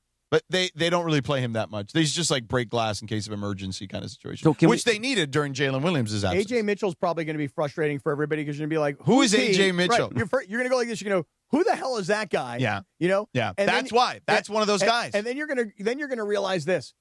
That guy played at Santa Barbara, right? Like that guy. He's a gaucho. Yeah, he's from out of nowhere. He's like a second-round pick from a small school. He's from Belgium. That you never heard. You never watched him play. Yeah. You never went near the NCAA tournament in all likelihood. You know what I mean? Like, you never heard of this guy. Right. And you're going to go, who the hell is he? You're going to hate him when the game he scores 20. It's exactly the same comment that Joe Buck made when he was calling the Dodger game. Yeah. And Dalton Rushing hit a home run. Right. And Buck said, people around the country right now are watching this Dodger team going, wait, they got another one? That's what we're going to be watching here with Oklahoma City. Wait, who's that? Right. And he's that good? Yeah. So you're talking about all the guys we're going to hate, which is basically everybody at this point. Who are we going to like? Are we going to like anybody from this team? Well, from the Thunder? No, I don't think Laker fans are going to like anybody from the Thunder. Well, at least we'll not hate as much as all these other guys. I mean, everybody is so good. Yeah. Yeah. They're so deep. Well, you know what? You're going to like Caruso until he does the thing that Caruso does now, which is really annoy everybody. Yeah, he's going to have 5 steals, and he's going to hit like 4 threes. Right. Laker fans, there's going to be this, you're going to see a lot of like, why couldn't we have re-signed him a couple years ago? Right. And there's going to be no backing down from a guy like Caruso to LeBron. And you might think to yourself, you know what? Although I got a great story about Caruso. Okay. So when I did that game, I asked him, I said, you're the veteran on this team. Like, you're the old guy. Yeah. And I said, what was it like for you? And he really, to his credit, was gushing about how LeBron took him under his wing and AD and how those guys were so helpful to him. All that entire group, right, that won that title. He was talking about Danny Green, like all these. They had so many great veterans. Like, he's like, for me, man, that was so invaluable having all those guys wrap their arms around me the way they did, because at that stage of my career, like, who the hell was I, basically? No, listen, that's what – didn't LeBron do the exact same thing for Austin Reeves? Right. And so, look, the thing about Caruso is he will be a frustrating player because you'll watch and you'll go, we had him. We let that guy walk. He's a champion. And guess what? He ain't backing down to LeBron. Like the other night when Şengün was kind of talking crap to LeBron on the free throw line. It's not you, bro. Yeah. Anyone but you. Anybody here can say that. Anybody but you. Yeah. And Şengün's like, yeah, well, guess what, old man? I'm going to keep on talking here. Right. Okay? I don't care what you say. You may tell me that I can't because you're setting the rules here, but I'm still talking. That's the thing about Caruso. He will have respect for LeBron, but not during the game. I mean, he will not back down, and that will frustrate people. The most annoying part of the whole Caruso thing is they chose THT over him. They said you could have had either one, and you chose to keep THT, who's now in like Japan. I don't even know where he is. He's not. He's definitely not in the NBA anymore. It's not Japan, but somewhere in Asia. Yeah, right. Oh, it is in Asia. I just professional league in Japan somewhere. They have a pretty good league. I mean, I have no idea. Baseball, but I don't know about basketball. He could have. It could be in China. Okay, I don't know where it is. Right. But the fact is, you chose THT over it. He's actually in the Euro League now. Oh, really? Okay. He's moved up now. Yeah. Fenerbahce. Oh, Fenerbahce. Those guys are good. Those guys are pretty good. Top they're tier. frustrating also. Yeah, they're the Oklahoma City of wherever. What country are they in? Fenerbahce. I don't know what country Where is they're in. Fenerbahce? I don't know. Germany? But they're the Oklahoma City. They're in Turkey. They're in Turkey. What? Turkey? You made me laugh, though. It's funny.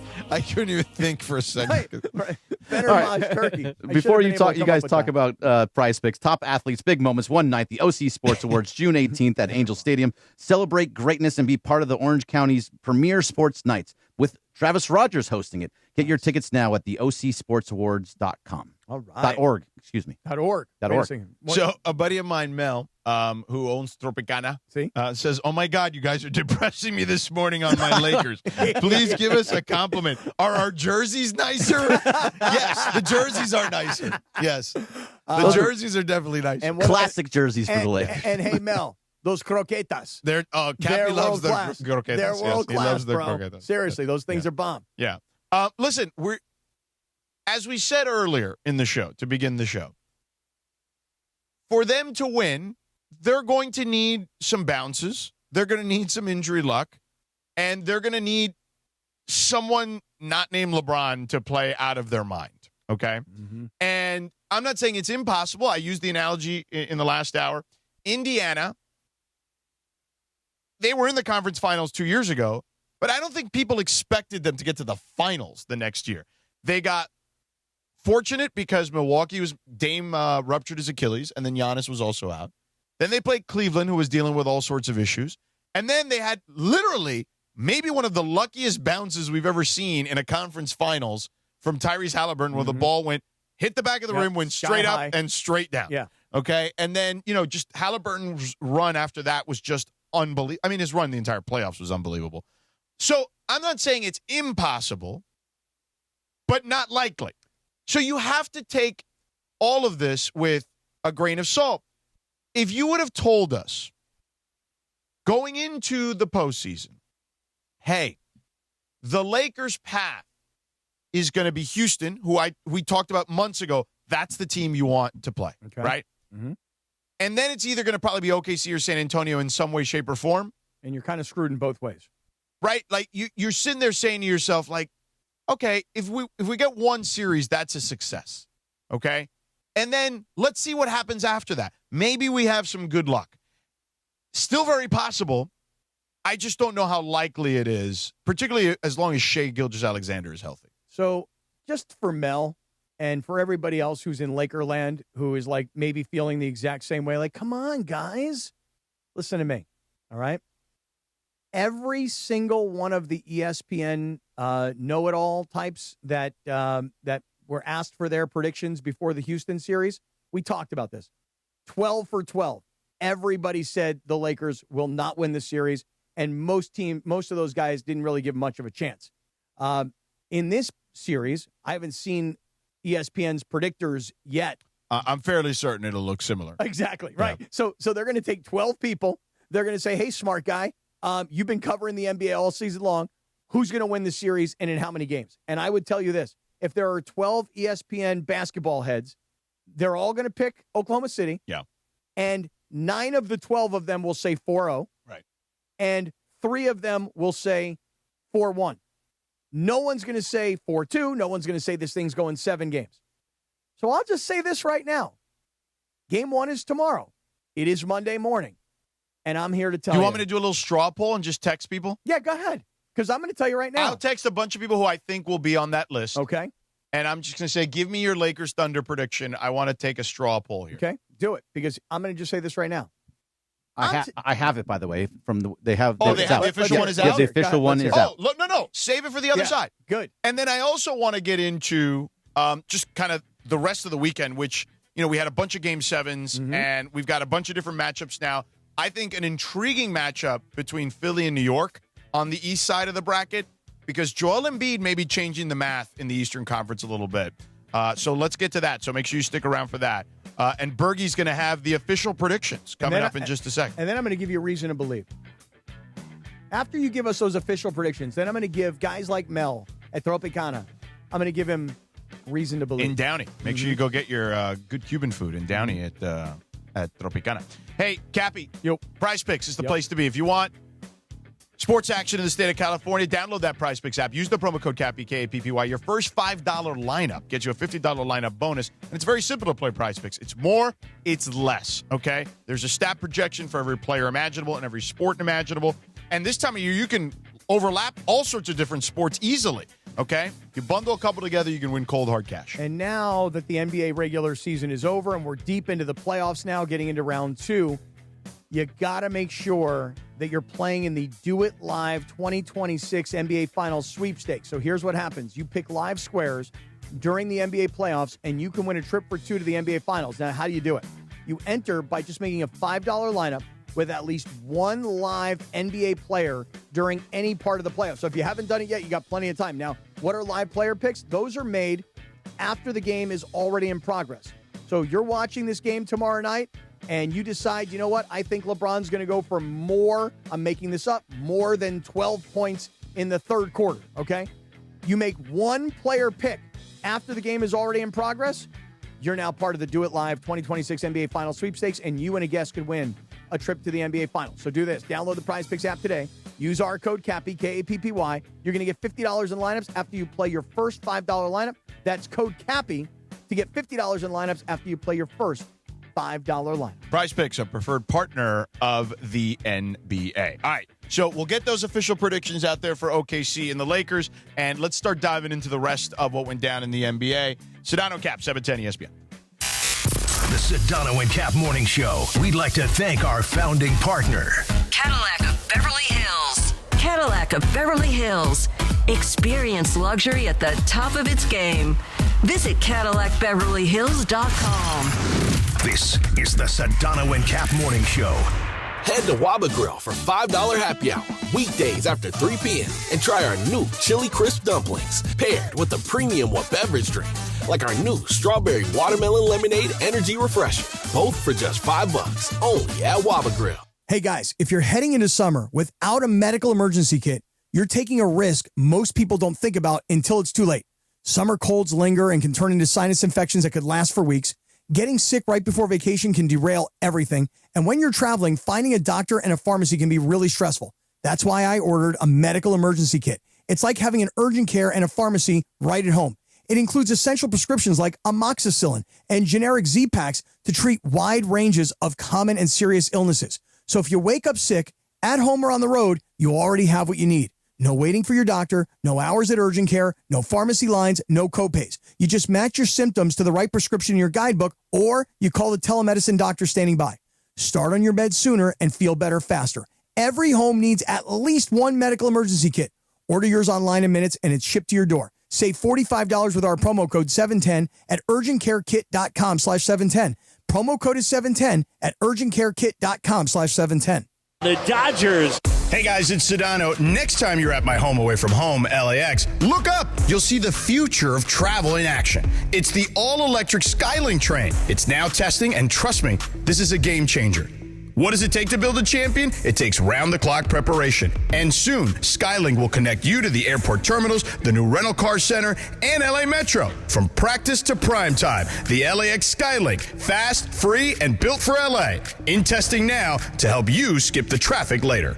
Michelle Smallman here. PayPal is now the official peer-to-peer payment sponsor of the NFL, which means all the money moments that fandom creates, whether splitting tailgate costs or chipping in on tickets and game day food between friends, are covered. Wherever the game is played or watched, PayPal moves with fans. You can send money through text, email, or directly to your friends with eligible accounts on Venmo. Just download the PayPal app and share all the moments that matter. Account with PayPal is required. Not available in all regions where PayPal operates.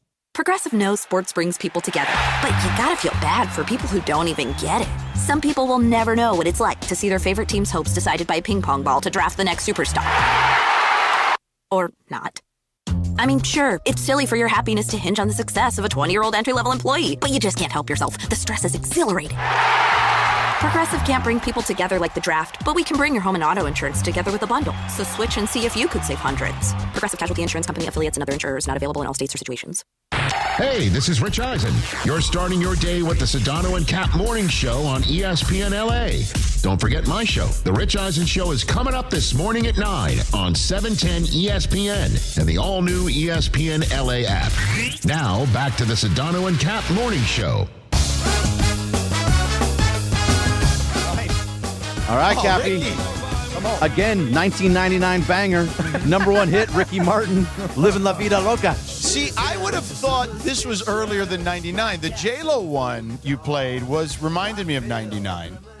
But yeah, I guess this one was also 99. Yeah, this was high school for me. That sounds about right. Let me tell you something. This song, you want to talk about a song that really took off.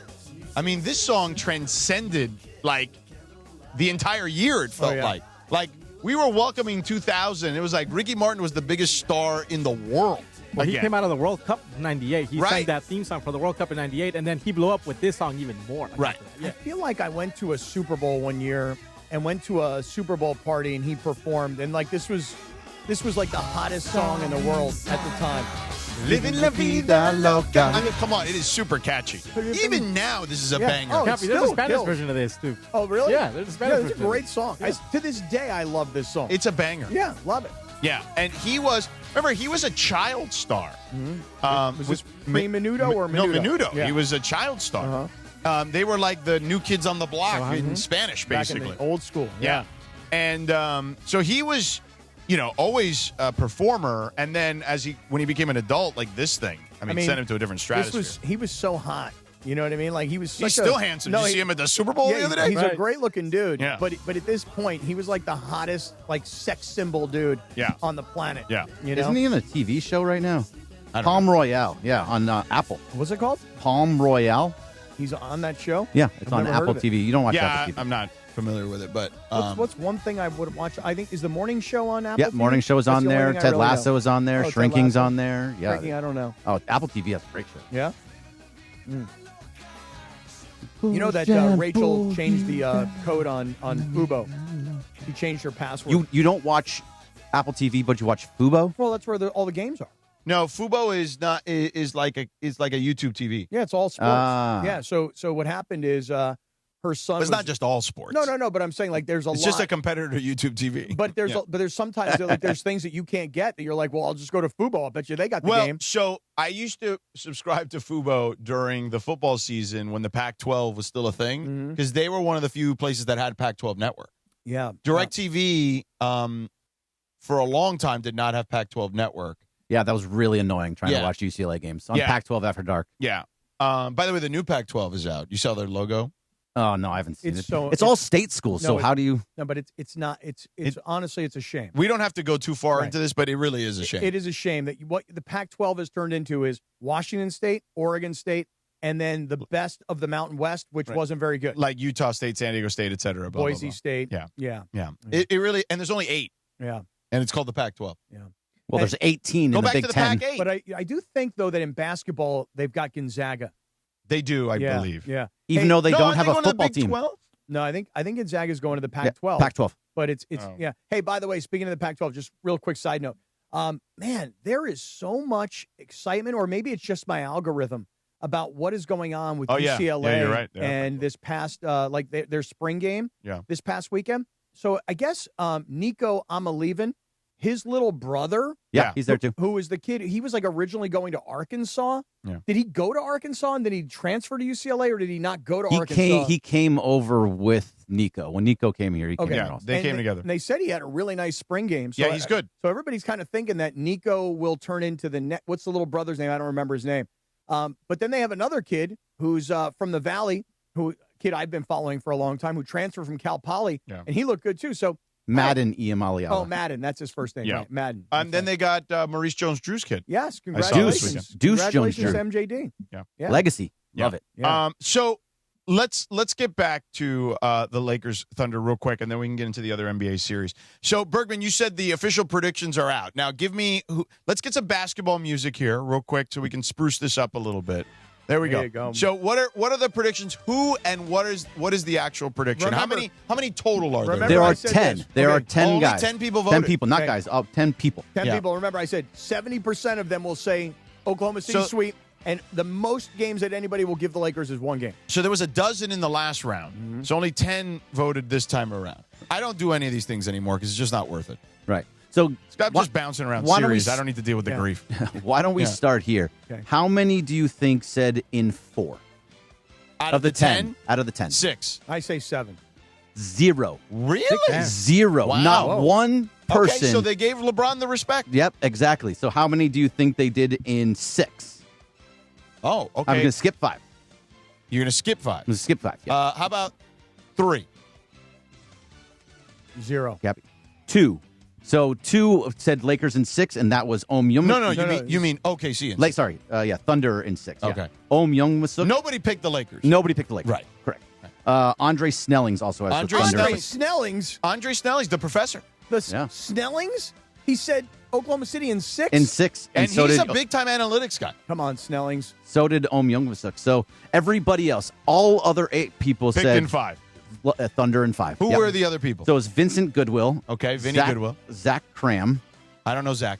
Bobby Marks. Bobby Marks, I know. Yeah. Anthony Slater. Yeah, Slater. Mark J. Spears. Mark J.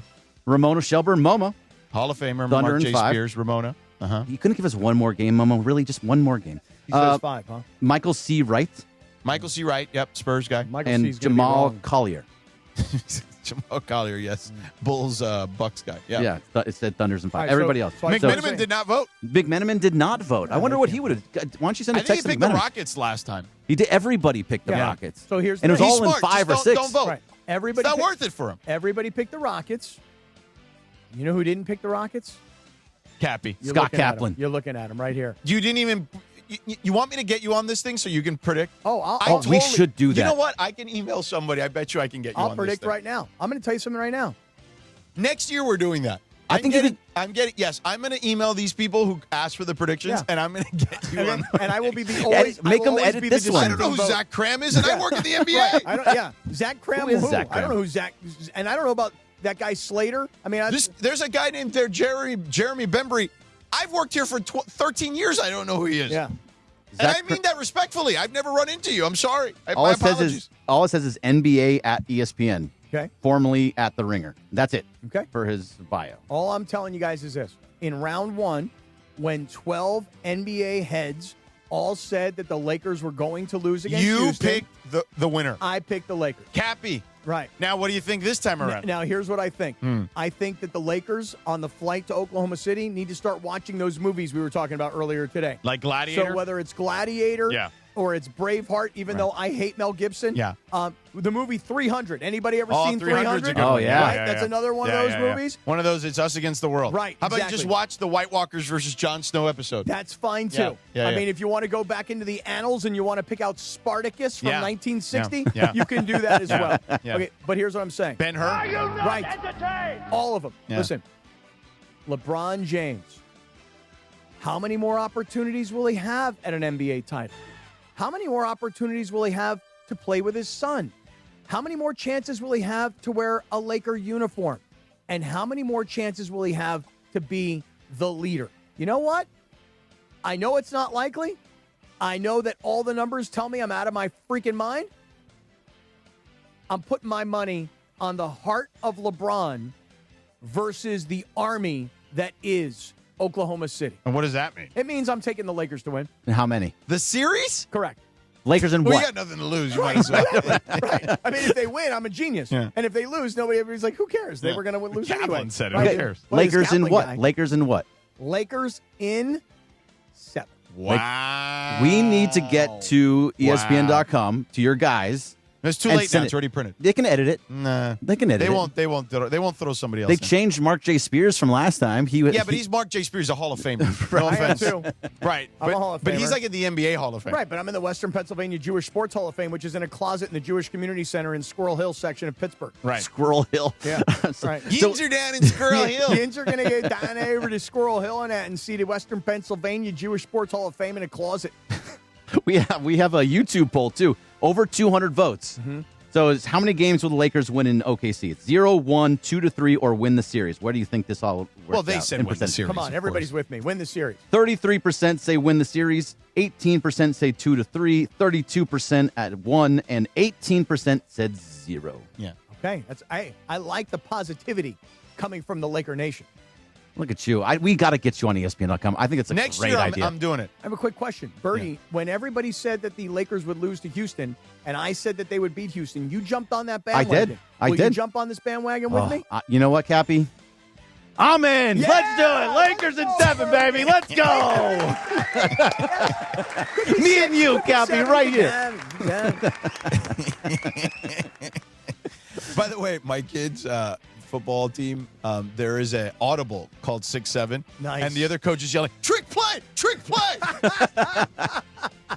The other coach. Yeah. Hey, man, I can't let these kids beat us. It's a trick play coming. That's so funny. I love when youth coaches are just so serious about it. Yeah, it was hilarious. Oh, man. But, all right, well, there you have it. Cappy and Bergie. That's We're right. in. We're Lakers in lockstep. 7. We're like McVay. You're like McVay and Snead. We're in lockstep. Yeah, I'm not in lockstep on this You're one. not in lockstep with us, huh? Well, I have to do game 3, so there's no official prediction. Okay. So now, Cappy, when they're down 3-0, we Right. still have to Yes, we hold gotta hard believe. to our believe. Here's what we're going to do. We're Like Ted Lasso, believe. Or like Coach Prime. Yeah. Do you believe? Right. We coming. Yeah. Hey, it's kind of like, remember when the Lakers were up 3-0 in the Houston series, and then they got to 3-2, and we're like, uh-oh, there's been 160 of these kinds of series, and no one's ever given up a 3-0 lead. No one's ever come back from down 3-0. Yeah. If the Lakers get down 3-0, then we have to start building the history. That's right. They're going to be the first team ever. They're going to do something special. They're going to shock the world. Yeah, we got to do that. Listen, I'm doing game 3. I just want a good game that day. Yeah, that's all you That's care all about. I root right? for. It could be 0-2, either way. I don't care if it's 1-1, 0-2. Just give me game 3. Let that one go to overtime. Look at that board back there. It says hope in small letters and fear in big letters. We need to build up the hope, Right, Cappy. right. Me and you. Right. If there's a scale and hope is on one side and fear is on the other, fear is at 100 and it's weighing us down. Yeah. And Right. hope is way up here in the sky. But game by game by game, we got to get it flipped At around. least get it to even. Yeah. Could you imagine if they're 2-2 after 4? I mean, look, just nobody's going to give them a shot because everybody saw what Oklahoma City did last year in winning a title. Everybody saw what Oklahoma City did this year when they manhandled and completely outclassed the Lakers in 4 games. But as we've pointed out, game 1 of the series this year, where Oklahoma City dominated that game, won by whatever it was, 28 points, there was no LeBron. It was also very early in the season. The team had not really come together. This was not the Lakers at full strength in March playing against Oklahoma City. When the Lakers were at full strength in March, you were like, I'd love to see what happens. And then we were like, oh, look, Oklahoma City's right around the corner. We're going to find out how good the Lakers are. And then what happened? Both Austin Reeves and Luka Doncic both got hurt. Then what happened? Then they went to Dallas. Nobody knew what was going on. Then Oklahoma City came here. And so the stats tell you that Oklahoma City, on average, over 4 games this year, are 32 points better than the Lakers. And I'm telling you that in game 1, there was no LeBron. In game 3, you had Luka for half, and you had Austin, who was hurt. And in game 4, you had none of those guys, and everybody was shell-shocked. So the numbers are so outweighing the reality.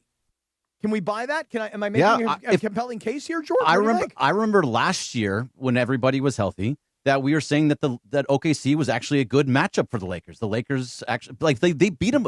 Remember they beat them. They wasn't me. I wasn't saying. No. You just got to look. Man. No, they blew them out one game last year, and then in the second game it was really close, and they kicked Luka Doncic out of the game, and then the Lakers ended up losing. But they matched up well last year. Look, we got to get to 7, George. Oh, George, you are giving some dirty looks right now. I didn't do dirty looks. I'm just like, I don't know what you're talking about. It wasn't me who said that. Well, I will give you credit for this. You ready? I've been on OKC before anyone. Right. Last year, Sedano kept going the down beginning to of the Oklahoma season. City. I said it, and then I'll never forget last year. We had McMiniman on one day. Oh, he went at me. Remember? And George was kind of giving him his case about why Oklahoma City was going to be the champions. And Dave was like, "Yeah, I think you're getting a little ahead of yourself, George. I think they're not quite there yet. They're not ready to make this kind of a run yet." And see, you like to have the "I told you so" kind of moment. And, I called it from day one last year. They were my pick the whole way. Okay. Well, my pick is the Lakers. And I'm with you, Cappy. Yeah. Come on. Before you tell us about pizzas, I just wanted to say, listen to DeMarco and Travis for your chance to win tickets to Netflix is a Joke for you. presents. I'm not picking anything yet. This past weekend with Theo Vaughn featuring special guest Mike Tyson this Tuesday at the Wiltern. Be part of Netflix is a Joke Fest with over 350 shows across LA. It's a great festival. You'll find comedy before you find parking tickets on sale now at netflixisajokefest.com. Give me go back to the beginning of that again Yeah. real quick. Let me hear the beginning of that. Listen to DeMarco and Travis for your chance to win tickets to Netflix Is a Joke presents This Past Weekend with Theo Vaughn featuring special guest Mike Tyson this really? Tuesday at the Wiltern. Boy, Theo Vaughn, man, that guy is like blown up in podcasting. Give that guy a little bit of credit. I don't like everything he says, of course, but he probably don't like everything I say. Probably not. You know? Why don't you tell us about our friends at Pizza Hut? Hey, look, it is time now, everybody, for Cap versus the app. Oh, speaking of the app, real quick before you do that, don't forget you can switch over to the ESPN LA app for the YouTube hour if you'd like, if you can't get to a YouTube component on your phone or wherever you're at. And, of course, tune over there. Make sure you hit the Sedano and Kap tile. Right. Now, listen, if you guys know me, you know I do have some problems with technology, and it has been a battle. I know. Even this weekend. Hard to believe. I know. Even this weekend, Rachel and I were trying to do some things on my phone. I'm like, hey, I changed my password on Google, and yet now none of my emails are going outbound. And she's like, yeah, well, you have to do that on your phone, too. And I'm like, well, how? And it took like a half an hour. Super frustrating. But I will tell you this. When it comes to the Pizza Hut app, I downloaded the Pizza Hut app. Wow. And I'm telling you that if I can do it, anybody can do it. It's really easy. You download it, you sign up, and bang, you're in. So whether it's lunch, dinner, you got a pizza night, you got a party with your kids and the Little League team, it's all right there at your fingertips. And right now, you can grab any large pizza with 3 toppings for only $11.99, available for delivery or carryout. Did you hear what I'm saying? I mean, when you're hungry, keep the Pizza Hut going.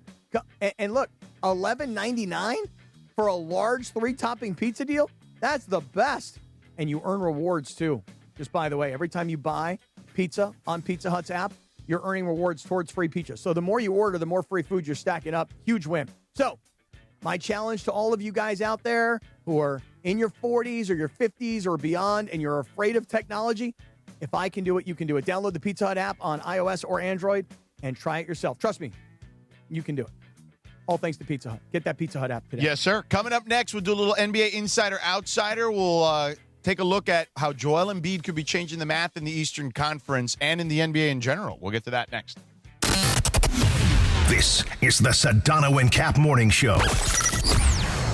Hey guys, it's Sedano. Next time you're at my home away from home, LAX, look up. You'll see the future of travel in action. It's the all-electric Skylink train. It's now testing, and trust me, this is a game changer. What does it take to build a champion? It takes round-the-clock preparation. And soon, Skylink will connect you to the airport terminals, the new rental car center, and LA Metro. From practice to prime time, the LAX Skylink. Fast, free, and built for LA. In testing now to help you skip the traffic later. Rich Eisen here. PayPal is now the official peer-to-peer payments sponsor of the NFL, which means all the money moments that fandom creates, whether splitting tailgate costs or chipping in on tickets and game day food between friends, are covered. Wherever the game is played or watched, PayPal moves with fans. You can send money through text, email, or directly to your friends with eligible accounts on Venmo. Just download the PayPal app and share all the moments that matter. Account with PayPal is required. Not available in all regions where PayPal operates. Evan Cohen here. In life, as in sports, the pros make it look easy. That's why pro golfers like Jason Day, Ben Griffin, and Patton Kazire trust the pros in lawn care. True Green. They have the experience and expertise to give you a lawn worthy of the PGA Tour. And since True Green does the work for you, you get more free time, or more tee times. So stop stressing over your lawn and start loving it. Sign up now at TrueGreen.com, because nobody makes it easier to get a golf course quality lawn than True Green, the official lawn care treatment provider of the PGA Tour. As the young kids will say, lit. Hey guys, it's Sedano. Look, Mother's Day's coming up, and trust me, don't wait until the last minute on this one. Just recently, I took my wife to Burke Williams Day Spa, and honestly, it was exactly what we needed. She loved it. I loved it. It was one of those, why don't we do this more often moments? And right now, Burke Williams has special offers on Mother's Day spa packages across their 9 Southern California locations. Massages, facials, full-on spa days. Visit BurkeWilliams.com and take care of Mom. Burke Williams, ESPN LA's official recovery partner. The Dodgers. It's time for Sedano to take care of Mom for Mother's Day. Thanks to Burke Williams, ESPN LA's official recovery partner. Listen on Tuesday and Wednesday to the Sedano and Kap Morning Show. When you hear the cue to call, you have your chance to tell Sedano why you should win the ultimate reset for the mother in your life. What you gonna do on Mother's Day? I'm gonna celebrate with the mother. The ultimate Mother's Day spa experience. From Burke Williams, the Sedano and Kap Morning Show, and ESPN LA.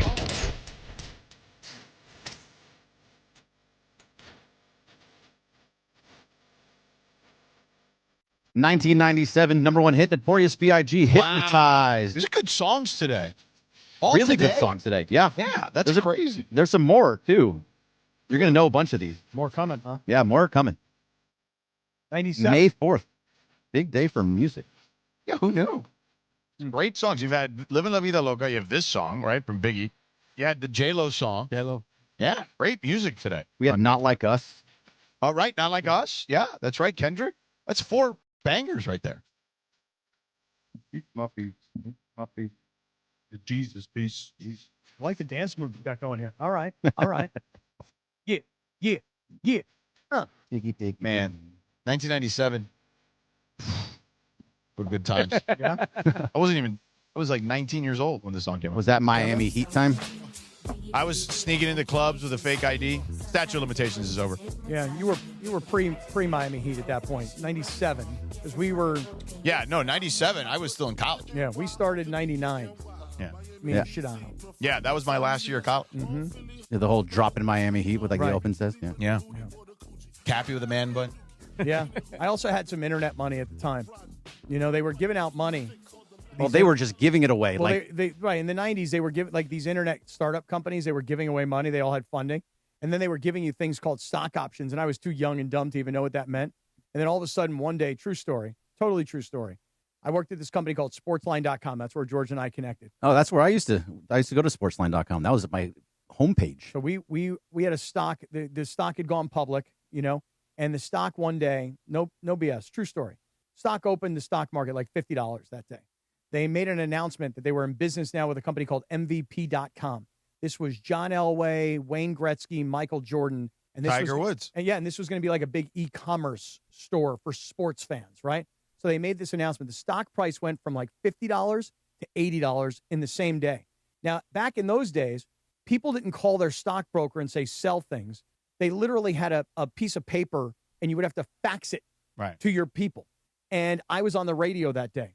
So I watched the stock price go from $50 at the start to $80 at the high and probably close at like 55 and could never get, because I was on the air for 4 hours, I could never get to the fax machine to send the fax to a guy at Bear Stearns, a company that doesn't even exist anymore, to sell some of the stock. Because if you had these stock options at $2 and they were at $80, you were making $78 a share. People were loaded. They were so rich. And then, of course, the stock market crashed in 2000, and everybody lost all their money. Did you freak out for Y2K? Thought that things were going down. Everything was going to go down. Thought it was all going My down. dad actually created a company to help with Y2K issues. How'd it go? Not very well. I would say nothing not happened. Did he like, sell bomb shelters or something? Right. What did he sell? No, he was doing something with because the whole thing was that when it hit 2000, it was going to push everything back to like 1900. Yeah. And so he created some kind of, I don't know, a program or something with some other people and put a whole bunch of money into it. And it just did nothing because everything was fine. Yeah, right. Exactly. It hit 2000, everything was great. Yeah, it hit midnight, and he was like, I hope everything goes back to 1900. Nope. Everything's fine. He's like, that's over. Man. Yeah. Yeah, that's over. Yeah. All right, you ready for some Insider Outsider? I'm ready. Let's do it. We're back. All right.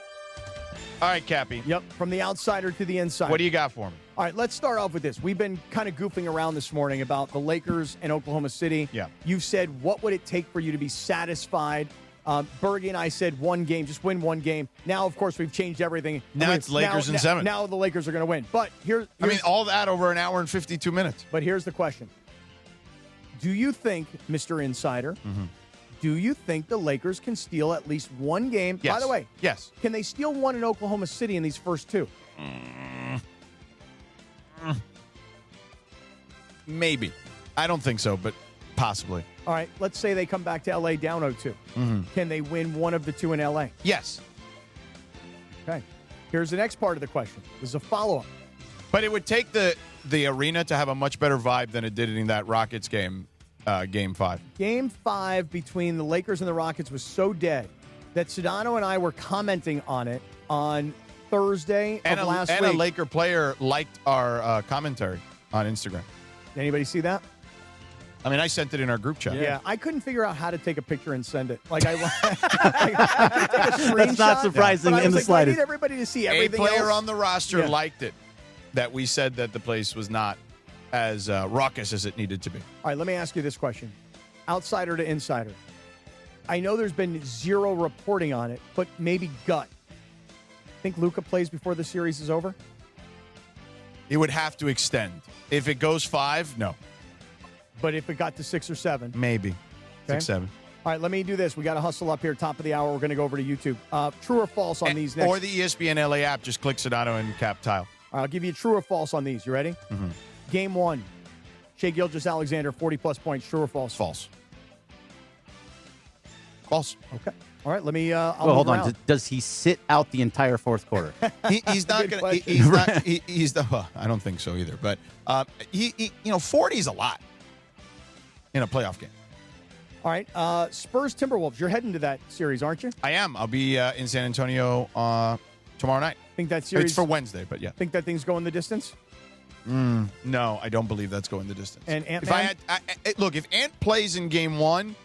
Then maybe I'll change my opinion on that. I would have Spurs. If I had to pick, I would still pick the Spurs to win the series. All right, last one, 30 seconds. After coming back from down 3-1, Detroit, are they now a team that you would seriously consider for the Eastern Conference Finals and make it to the NBA Finals? Yes, I actually think the East is becoming a lot more interesting than I would have guessed the way things turned out.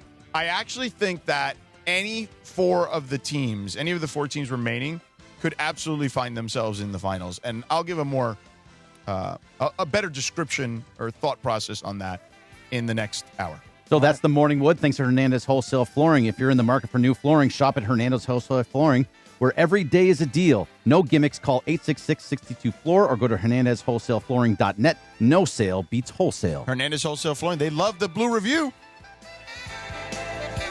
Rich Eisen coming up the rest of the week.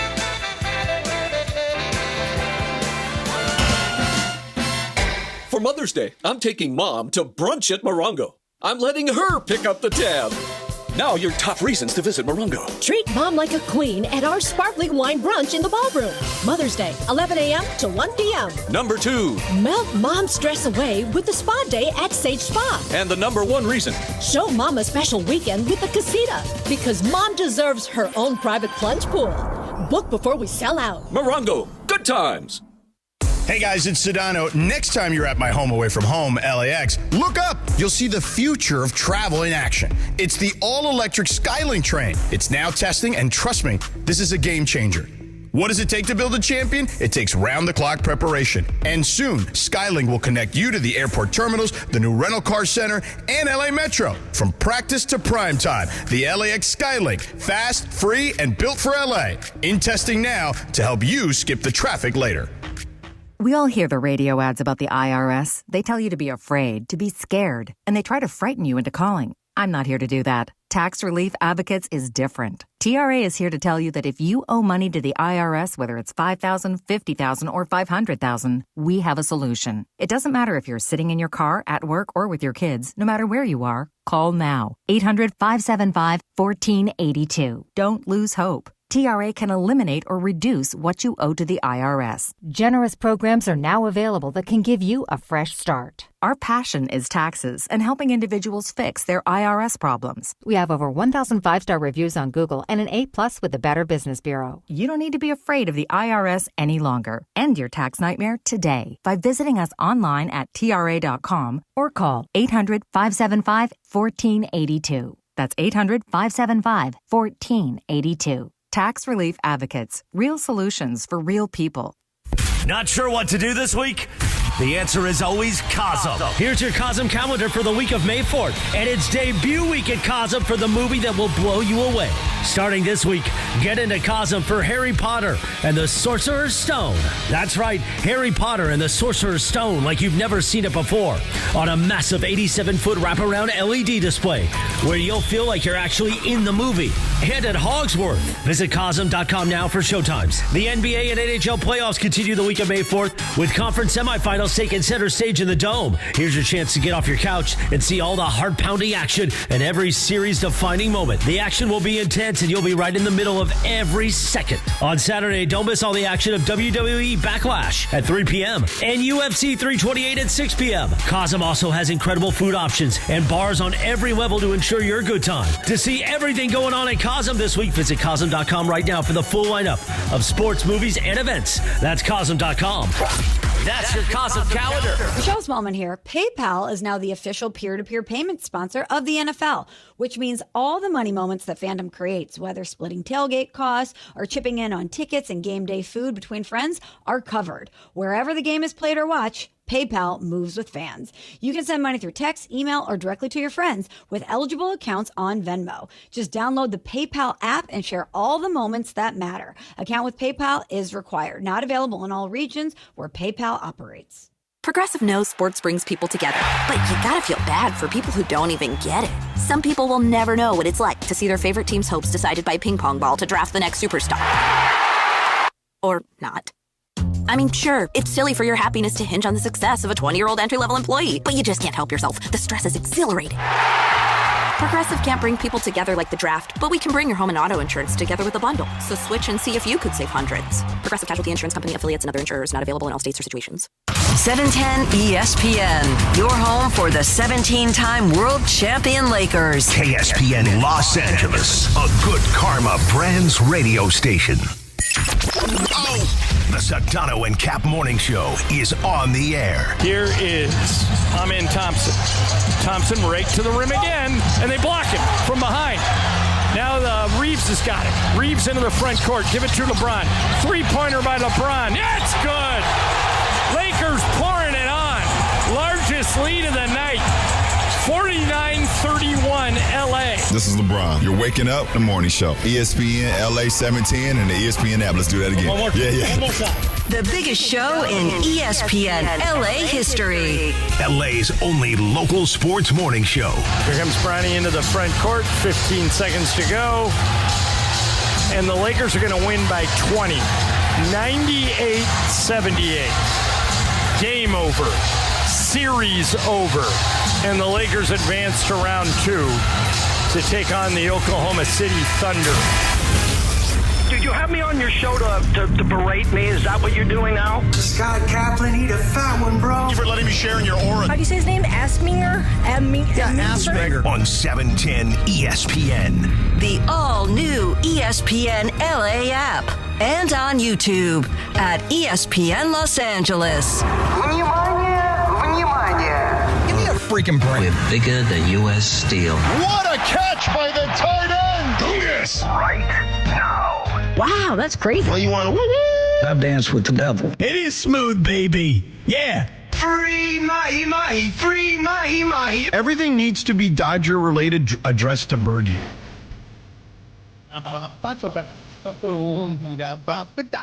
It will be mad if I lose the show. I'm sitting here with Richard Jefferson. Hold on, listen to this. Hold on. Here we go.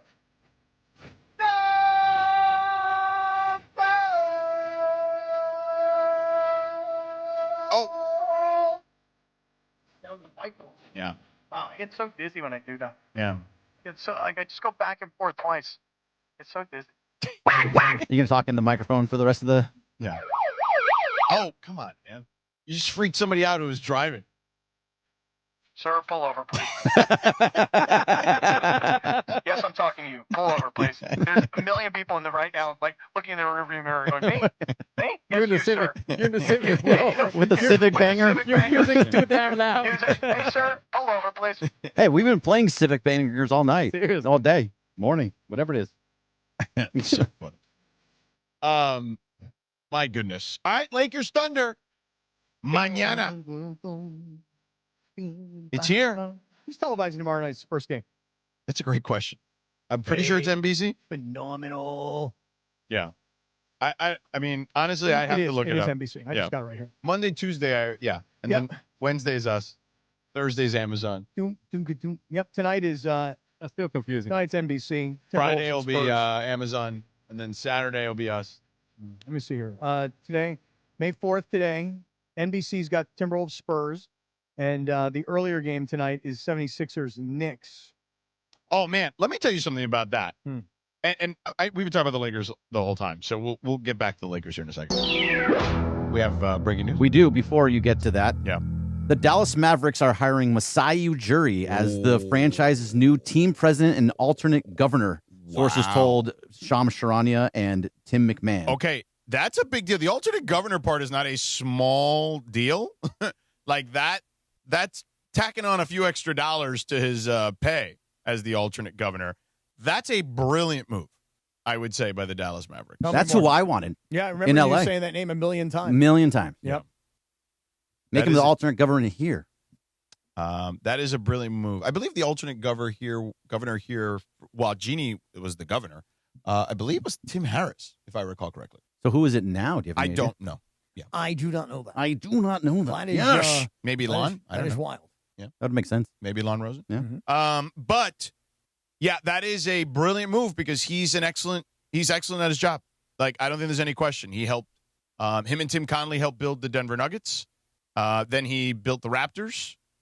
Things eventually went south there. I think he, look, I could see where he, he's very strong-willed, opinionated, and he believes in what he believes in. And sometimes that rubs people the wrong way. I don't care. The guy gets results. Like, give me that guy all day, every day. I love him. And Mark Walter is the alternate governor for the Lakers. Oh, well, right now. Yeah. Until he becomes the governor. Right. Right. But that's right, because Jeannie is technically still the governess. But this is really good. Not good for the Lakers. Because another great GM in the Western Conference. Yeah, but I don't think that the Lakers are really considering moving Rob Pelinka. In other words, when you talk about this gentleman, Bergie'd been hyping him up for some time about, hey, it would be great to have him come, be the Lakers GM. Yeah.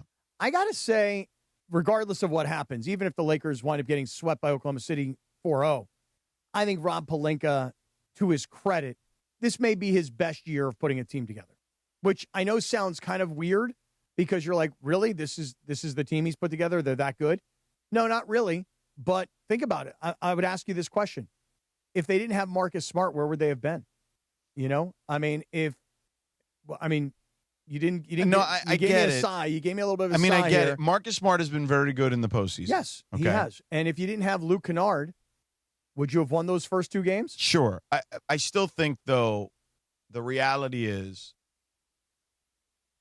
I don't think the roster construction is great around them. No, it's not. And that's okay because this was a somewhat confusing year to build a team. Right. But you have to give Rob Pelinka credit. And by the way, listen, I've been a critic for years. I definitely did not think he would survive this year, especially with an ownership change. However, when you say what move did he make during the regular season, it didn't impress anybody at the time. But without Luke Kennard, the Lakers don't win game 1 and game 2 of this series. Right. I would also say, though, that if I was going to give credit for the Luke Kennard piece, and again, Rob deserves some credit on it, I would say JJ's development of him is a much bigger part of the equation, in my opinion. Yeah, but I guess what I'm saying is, like, I don't give Rob Pelinka any credit at all for Luka Doncic. Like, to me, that was hand-delivered. Correct. But I do give him credit for guys like Luke Kennard, who he got in the middle of the season that didn't seem like much, but became an important part of it. And you can give JJ all the credit. That's fine. But I'm saying he had to go out and get that sort of a player, and it's something that they didn't have. Marcus Smart was a risk that you took at the beginning of the year. I mean, you knew his reputation. Right. I mean, it didn't cost him very much. No, but I'm saying that, like, nobody really thought that Marcus Smart was going to be the offensive player that he showed through a couple of games in the postseason. I mean, he's had some moments like that in the past. Listen, Jake LaRavia He's just not consistent is the issue. Fair point. Yeah. Jake LaRavia is not a star player. No. He's never going to be a star player. He's filled a few minutes when you need it. But and you know what? He to his credit, he had a couple of big baskets. Yeah. In the game. He's in the closeout he's game. been fine. And last thing. And this by the way. So here's how go ahead. Because I'm about to give you my X factor. Right. Right? It's going to be DeAndre Ayton. Why'd you have to spoil it? I'm just saying, like, we're going to do this again where he has the one good game and then we're going to be like, he's going to score 2 points in the next game and get 4 rebounds, and then we're just going to keep going back and forth on this. My X factor. You should have done player, Rui Hachimura. Well, Rui was really good. Rui was fantastic. Yeah. In the closeout game. Yeah. But seriously, like with DeAndre Ayton, here's the thing about DeAndre Ayton is, and your point has been made on me all year long. He's an inconsistent guy. I think that certain guys need extra motivation and babying. I prefer you not don't like to be that. have my grown adults be babysat. Sometimes grown adults are little kids inside their brains. They got grown man bodies and they got 13-year-old child brains. DeAndre Ayton, for what you paid him this year, can we at least agree that for what you paid him, he's been fine. He's been very good for what he gets paid. I would say that they still have a bottom, center room. Okay, and that's why I said earlier that I think one of the bottom third center rooms. That's why Hartenstein is a frustrating guy, right? And I think Laker fans will be frustrated with him because you're going to look at him and you're going to go, that guy's 7 foot tall, 250 pounds. He looks like he belongs on an episode of Reacher as a bad guy. Okay, and I would love to have that kind of a guy on my team. So I think DeAndre Ayton is going to play a massive role in this series if the Lakers are going to get a win. Or compete in this series, he got to be monster. The last time we had this discussion about DeAndre, and I said they need him. Like, there is no ifs, ands, or buts. If they are going to win games in this series, they need him to be good. Mm-hmm. So, and he did it in one win. The other 2 were losses. But yes, I would agree. Now, speaking of big men, let me ask you this: how many of those guys would you want back next year? Because to me, that's always the tell as how good a signing was. Would you want him back? Okay, so I'll go down the list. Would you want DeAndre Ayton back? Now, he has a player option for $8 million, so it may be out of your hands. But he may say, I'm worth more than $8 million, and I don't know if Bill Duffy believes that or not, but I'll bet you that somebody would pay DeAndre Ayton more than $8 million. Okay. You don't think so? Maybe. I mean, I'm not telling you that they're going to go from 8 to 30. Yeah, I don't know. I honestly, I don't know the answer to that, so I'm not trying to be coy here. Okay. So would I want DeAndre Ayton back? Yes. Caveat. At $8 million.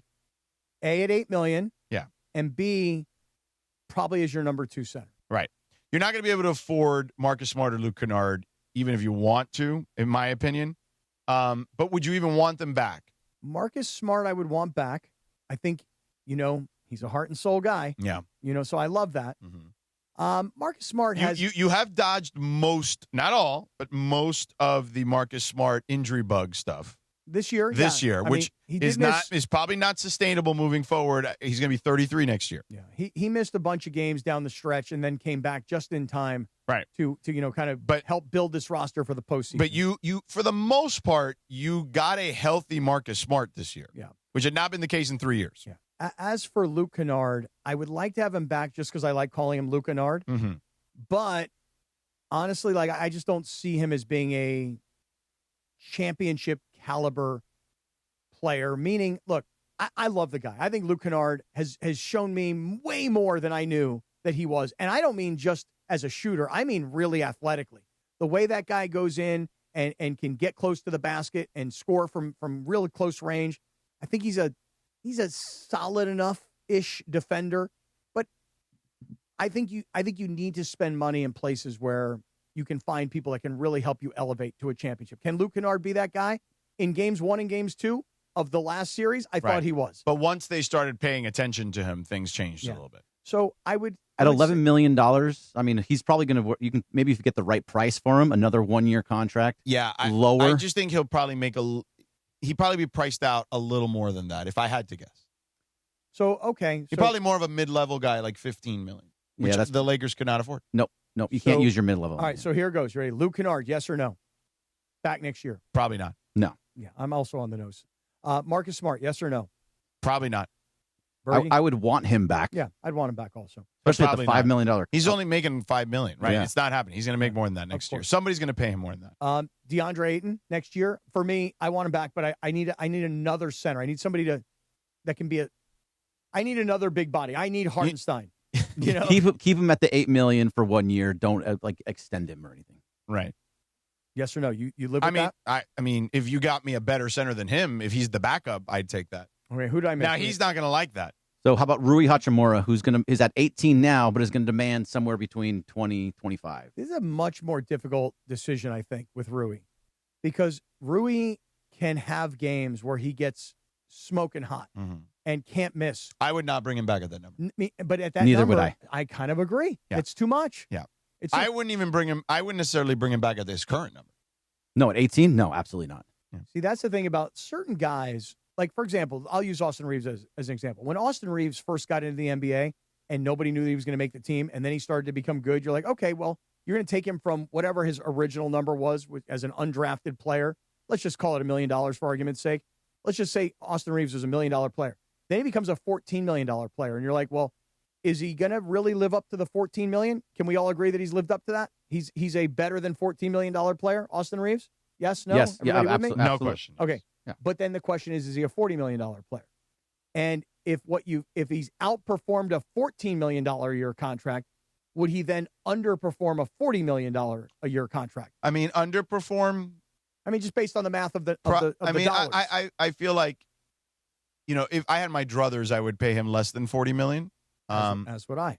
But yeah, I mean, it's going to be harder. There's going to be way more expectations on him when you're paying him $40-something million. So let me ask you guys, since we're talking about all this money and we're talking about who you'd want back and who you wouldn't want back, right? So LeBron. Now, I must tell you that my whole attitude has changed about LeBron. Oh. I thought this was his last year. Looky here. Yeah, I thought this was his last year. I thought there was no reason to go on. I thought there was every reason to hand this team over to Luka, et cetera, et cetera. I would want LeBron back. I would. I think that you could absolutely get this kind of year that he's just had. I think you can get this out of him again next year. Now, it's risky because at some point, this body, it has to. There's just been no human being who's ever been able to do anything like this before. It has to break down at some point. But with all the nagging injuries that he's had over the years, these are just wear and tear injuries. Nothing's been major. There hasn't been a massive knee injury. There hasn't been an Achilles. There hasn't been a hamstring that's kept him out for 2 months. And he has to go to Europe and try and get, different kinds of treatments. You're kind of giving me the shake here a little bit. No. I'm just listening. I mean, I'm just wondering, like, am I missing something here along the way? No, he hasn't. He had the groin injury when he first got here, but that was really about it. He's had some sciatica that he had last year. But the fact is, it comes down to how much you're going to give him. And also you have to basically allow him to sit as much as he wants to sit to be healthy for the playoffs. So if you're going to give him $40 million, let's say, and he doesn't play until the end of the season, like you sit him games, is that worth the $40 million? I think you bring him back. I'm with you on that now. Yeah, it's just it really just comes down to dollars. I mean, if Marcus Smart's going to get more money someplace else, and if DeAndre Ayton might be able to get money someplace else, and if Luke Kennard is also a guy who can get more money someplace else, well, LeBron, at the right number, I want LeBron back. Right, and then Wendy said, remember just a couple weeks ago, that you have to do him first. He has to make his decision first. So if he's sitting there going back and forth about whether he's going to retire, whether he wants to stay here, go somewhere else. No, I don't think he is either. I think his number one option is to come here, make some money, and have another year with Los Angeles. But you have to figure out how you're going to fill out the rest of the roster. You have to do LeBron first. Yeah. And by the way, just one other prediction here. There's no way LeBron leaves the Lakers. In other words, I think that they will give him a respectful amount of money. And I think that he will thank them for having him for all this time and thank them for hiring the coach he wanted. Turned out really good. For signing his young son, who is an up-and-coming player. I think that it's time for LeBron to actually give back to the Lakers. And by the way, say this. Hey, you guys are going to cut me from $50 million to $25 million. I got it. You guys want me healthy for the postseason? We do. Great. I'm probably looking at playing about 50 games during the regular season. Great. So that I'm locked and loaded and energized for the postseason next year. And you still get to play a good amount of games with Luka and potentially Austin Reeves. And to have that chemistry built. That makes the most sense, right? I mean, I think so. So I don't know how we got onto this. How did we get onto this? Anybody know? Masai Ujiri. Oh, that's how. And the other part of it was that's right. Jared construction of team. Giving Rob some credit for some of the moves that he did make. I mean, the Luke Kennard trade, that was more of a trade to get off of Gabe Vincent. Well, but it turned out to be good, didn't it? It did turn out to be good, but I don't think it was really for Luke Kennard to come here and be great. Of course not, but wait a second. It wasn't for Luke Kennard to come here and be awesome, but it was for Luke Kennard to come here and be part of a bench and be a role player. And then all of a sudden, what happens? Two guys who are your main scorers are on the bench with injuries. And hey, pal, get up. Let's go. Your time has come. It's it. Knock him down, bro. Right. Yeah, he was awesome. Hey, number 10, let's go. Get off the bench, pal. This is your opportunity to make some money. So get out there. Real fast, the YouTube hour is brought to you by Jacob and Ronnie. If you are injured in an accident, call Jacob, 800-345-6789. That's 800-345-6789, or call jacob.com. Does anybody have more billboards in L.A. than Jacob and Ronnie? No. Seriously. Absolutely not. I think he's winning. I think in the scoreboard challenge of billboards around L.A., I don't think there's anybody that's got more than Jacob. Now, there's a couple guys that are competing. I mean, he's probably got a lead right now. It's probably like 102 to 96, but it's close. Like, it's a competitive game, But Jacob still seems like, he's a couple free throws away from just wrapping this thing up. At least that's the way I see it. These are my unofficial scores of billboards around L.A. Hey, you mentioned we've been talking about the East, like trying to tease the East forever, but I will say this: Joel Embiid was the one thing Boston did not have an answer for. And look, when he's been healthy, and I know that people are, smirking in their car, probably, or wherever they're watching or listening to this. But when he has been healthy, he is a dominant force. And he proved that again, okay, in this series against Boston, in a series that most people did not think he would come back, including his head coach. Listen, okay? I told these guys, George, you were out one day, and I told everybody about having an emergency appendectomy myself and how many months it took my body to recover, like no joke. How this guy had an emergency appendectomy where mine was 30 years ago, but they got to cut right into you, start moving muscle fibers. It takes a long time for the abdominal fibers to, and by the way, this sounds very medical. It's not. But it takes a long time for the body to recover. I was shocked that he played, but then you get to game 7, and look, I know he's a big flopper, right? He's a big old fish flopping around out there, but 34 points in game 7? I mean, I got to give it up to Joel Embiid. I don't know how the human body recovered fast enough to put out these kinds of performances.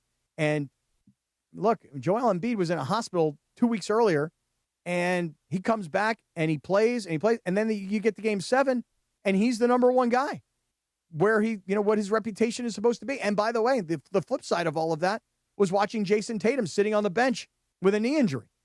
Hey, this guy battled back, played the last 16 games of the regular season. He's got a heroic sort of story to him. Everybody's asking him about his journey, and then his journey ends sitting on the bench while he's watching Joel Embiid, who just had an appendectomy, score 34 points, even though he's flopping around all over the place. He is a big old flopper, slow and floppy, Jaylen Brown talked a lot about the flopping in that series. You want to hear that? Yeah, let's hear it. I mean, this is my personal opinion on basketball. Some of y'all might disagree. You know what I mean? But argue with your grandma. Flopping has ruined our game.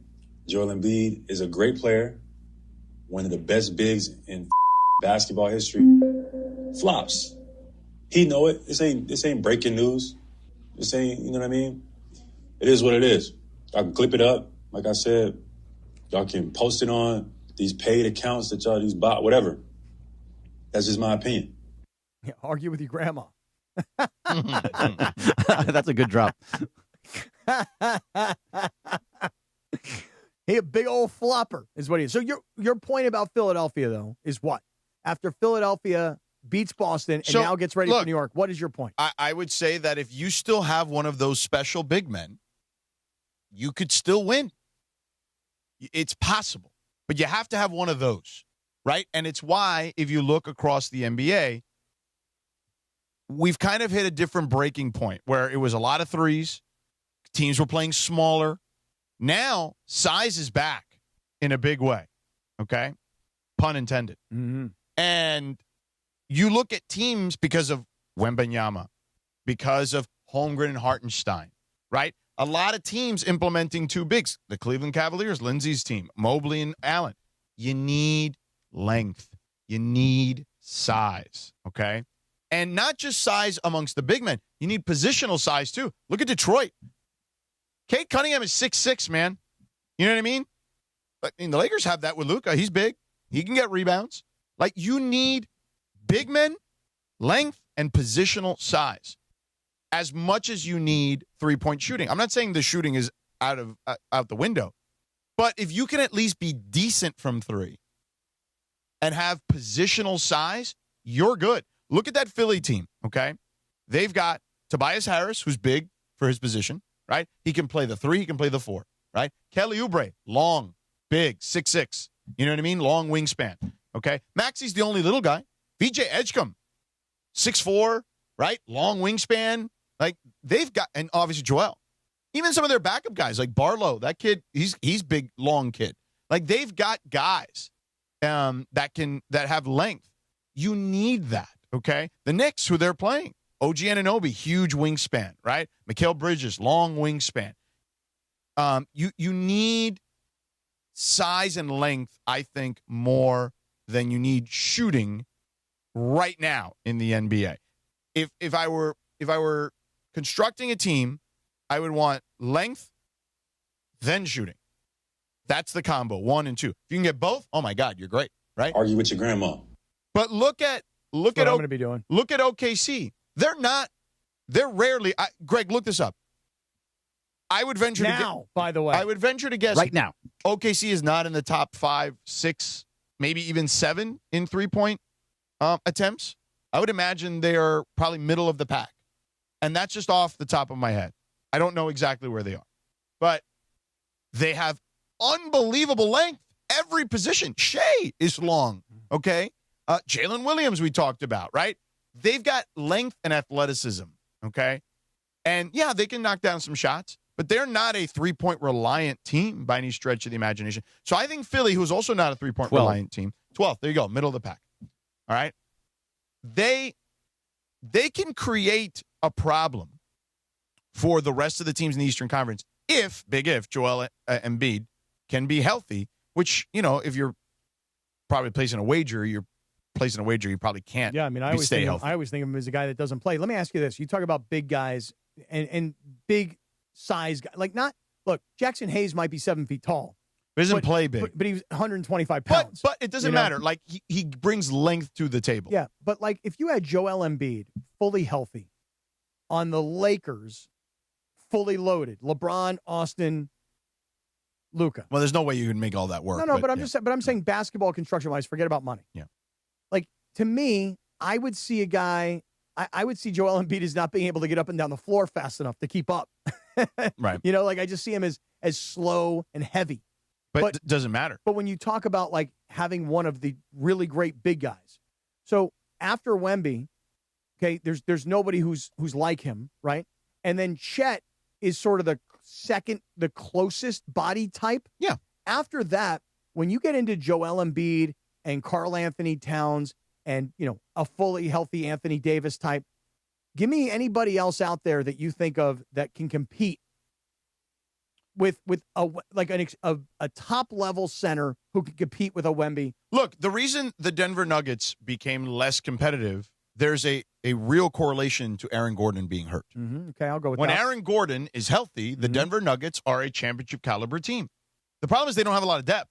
So they need to rely on those guys. And Aaron Gordon helps them defensively. He helps them offensively. He now spaces the floor in a way he didn't space in previous years prior to last season. Like, they have, when they're healthy, that's their comp. Jokic and Gordon, right? And then Murray does the guard stuff. But that's one team. I just mentioned Cleveland, right? You've got Mitchell and Harden, but you've got those two big guys, right? You've got positional. And Harden, by the way, not a turnstile on defense as much as he used to. As he's gotten older, he actually has become a smarter defender. You know, so there's that. I'm trying to look at all the other teams that are available in the postseason still. Minnesota has tons of length. I mean, that kid, Jaden McDaniels, can shut anybody down. And now he's become a really good offensive player, right? Gobert is big and long, right? Randall, they've got tons of length. San Antonio has tons of length. Even their backup to Wemby, Luke Cornett, is long and athletic. Like, they've got guys. Who else? I'm trying to think who's left in the playoffs. Well, Pistons. I mentioned their positional. Jalen Duren, right? Yeah. They've got Cade Cunningham is long and big and strong at point guard. There's a lot of teams left with positionals. I mean, the Knicks, even like I mentioned, they've got Anunoby, they've got Bridges, they're long. Cat is big. Mm-hmm. Mitchell Robinson, when they bring him in, he creates all sorts of havoc on the offensive glass. Like, you've got to have different weapons to go to. And I think the more choices you have on the menu item, the better you can be in regards to your upside come playoff time. It's not all predicated on shooting, because the shot can come and go, especially because the physicality gets ramped up in the postseason. I think that is obviously on display as well. I think this all goes back to the conversation we had to start all of this, which was about the Lakers. And I was giving credit to Rob Pelinka for getting, for getting some of these players that we just didn't have any expectation on. But let me double back to one thing. The reason the length and the athleticism matters is because it helps you defensively. Understood. There are very few. If you look at those teams I mentioned, right? Even if there is a weak link defensively, the size and the length around whatever you would deem as the weak link defensively can mask some of those deficiencies. The Lakers don't have a ton of that when they're fully healthy. Well, that's why we were asking the question of the guys that I'm giving Rob Pelinka credit for: Marcus Smart, Luke Kennard, DeAndre Ayton. I guess I gave him a little bit of credit for Jake LaRavia. You said, of those guys, and LaRavia's signed. Ayton obviously is big. But what guys would you want back? And Smart and Kennard don't exactly meet the length / size athleticism requirement correct that we're talking about. I mean, Smart gets by on, veteran savvy, guile, all that kind of stuff. The Lakers haven't had size since 2021. It's been Jackson Hayes. It's been Koloko. I mean, since they got rid of AD. Yeah, since they got rid of AD, they haven't had size. Yeah. And the thing is, you need, with Luka, there is a prototype. We've talked about this. And Jackson Hayes fits that as like the backup or like the third string center. But you need a Derek Lively or a Daniel Gafford, right? Guys who are super athletic, super smart, and really just embody the role. Like, I'm like, I'm going to set screens. I'm going to be a vertical spacer. I'm going to block shots. Like, I'm going to go at it 1,000% on every single play. And that's what you need with Doncic. I think Hayes tries to be that, but he's just not talented enough to be that on a regular basis. Just doesn't have the bulk, though, to do some of the other things that we're talking about. Also doesn't have the desire at times. Right. He's desire wanes. Yeah, that's right. So if they want to compete at the highest levels, they need one of those guys. See, this all gets me back again, though. We're talking about, do you want to have Luke Kennard back? We all kind of were like, it's probably not. Do you want to have Marcus Smart back? Oh, I'd like to. He's heart and soul. He's, you just mentioned veteran savvy. Okay, yeah, probably so. But DeAndre Ayton, to me, if I'm going to have him back, he got to be a number 2 guy. And if you could find a number 1 center, a guy who's got the height, got the bulk, got the smarts. Like if you had Hartenstein, your boy. Oh, I'd love to have Hartenstein. Right. I think he'd be great. Oh, he would be great. But I just wonder this, though. If you're going to get that kind of player, if that player is available, if you can go out and get that kind of player, will you still have room to keep LeBron? And, by the way, do you want to make a break? Listen, this is where the conflict is going to come in. What LeBron has recently done, and it doesn't matter if it gets to a championship or if they get swept by Oklahoma City. What LeBron has recently done has made many of us, I always put myself in this category, those of us who had questions about LeBron. Can he be a great teammate on a team where he's not the lead guy? Can he be a role player on a team where he's not the 1 or the 2? The answers were yes when many of us questioned whether or not he could or would. Now we've seen LeBron go from, you have to be this for us to be, you have to be the 3 for us to be successful, to, hey, we need you to be the 1 again. At some point, we know it's coming to an end. But if you think roster, and I say you, I don't mean just you, George. I mean anybody. If you think roster construction and getting one of those kinds of centers is the most important thing for the Lakers going forward, can you get that kind of a player and still keep LeBron for another run? All right, Sedano, let's do a little bit of on-air producing. You guys have a bunch of stuff that you have to record. We also have the Lindsay segment. We have a 2-minute break that we can get to. Mm-hmm. Do you want to do the Lindsay segment? Do you want to record your spot since you have to I can go record at 10? my stuff right after at 10. Right after at 10? Yeah. Okay. You just do it right after. For All me, right. I'm fine. So why don't we take the 2-minute break, come back with a little bit of Lindsay segment or a little bit more of this? The Lindsay segment without Lindsay? The Lindsay segment with Bergie? Yeah. You're going to host the Oh, Lindsay segment? I'll just read her stuff. Oh, so she prepared you. She did prepare me. So She's doing you a great can- job with the preparation. You can be Lindsay. I can be Lindsay. I'll just talk about Cleveland. We'll be fine. The tacos are amazing. They are incredible. They're just the way they soak that meat in the Coca-Cola is amazing. Or we can go back to just talking about the Lakers we have been. Let's do some Lindsay. Let's break it up a little bit Let's today. do it. All right, so let's go to a 2-minute break, and then we'll be right back with some of that. Purple and gold playoff energy. The Lakers knocked out the Rockets. Game over. Series over. And now the road to the finals runs through Oklahoma City. And the Lakers advance to round 2 to take on the Oklahoma City Thunder. Lakers Thunder, Game 1, Tuesday night in the Western Conference semifinals. The Lakers postseason push happens right here on 710 ESPN and the ESPN LA app.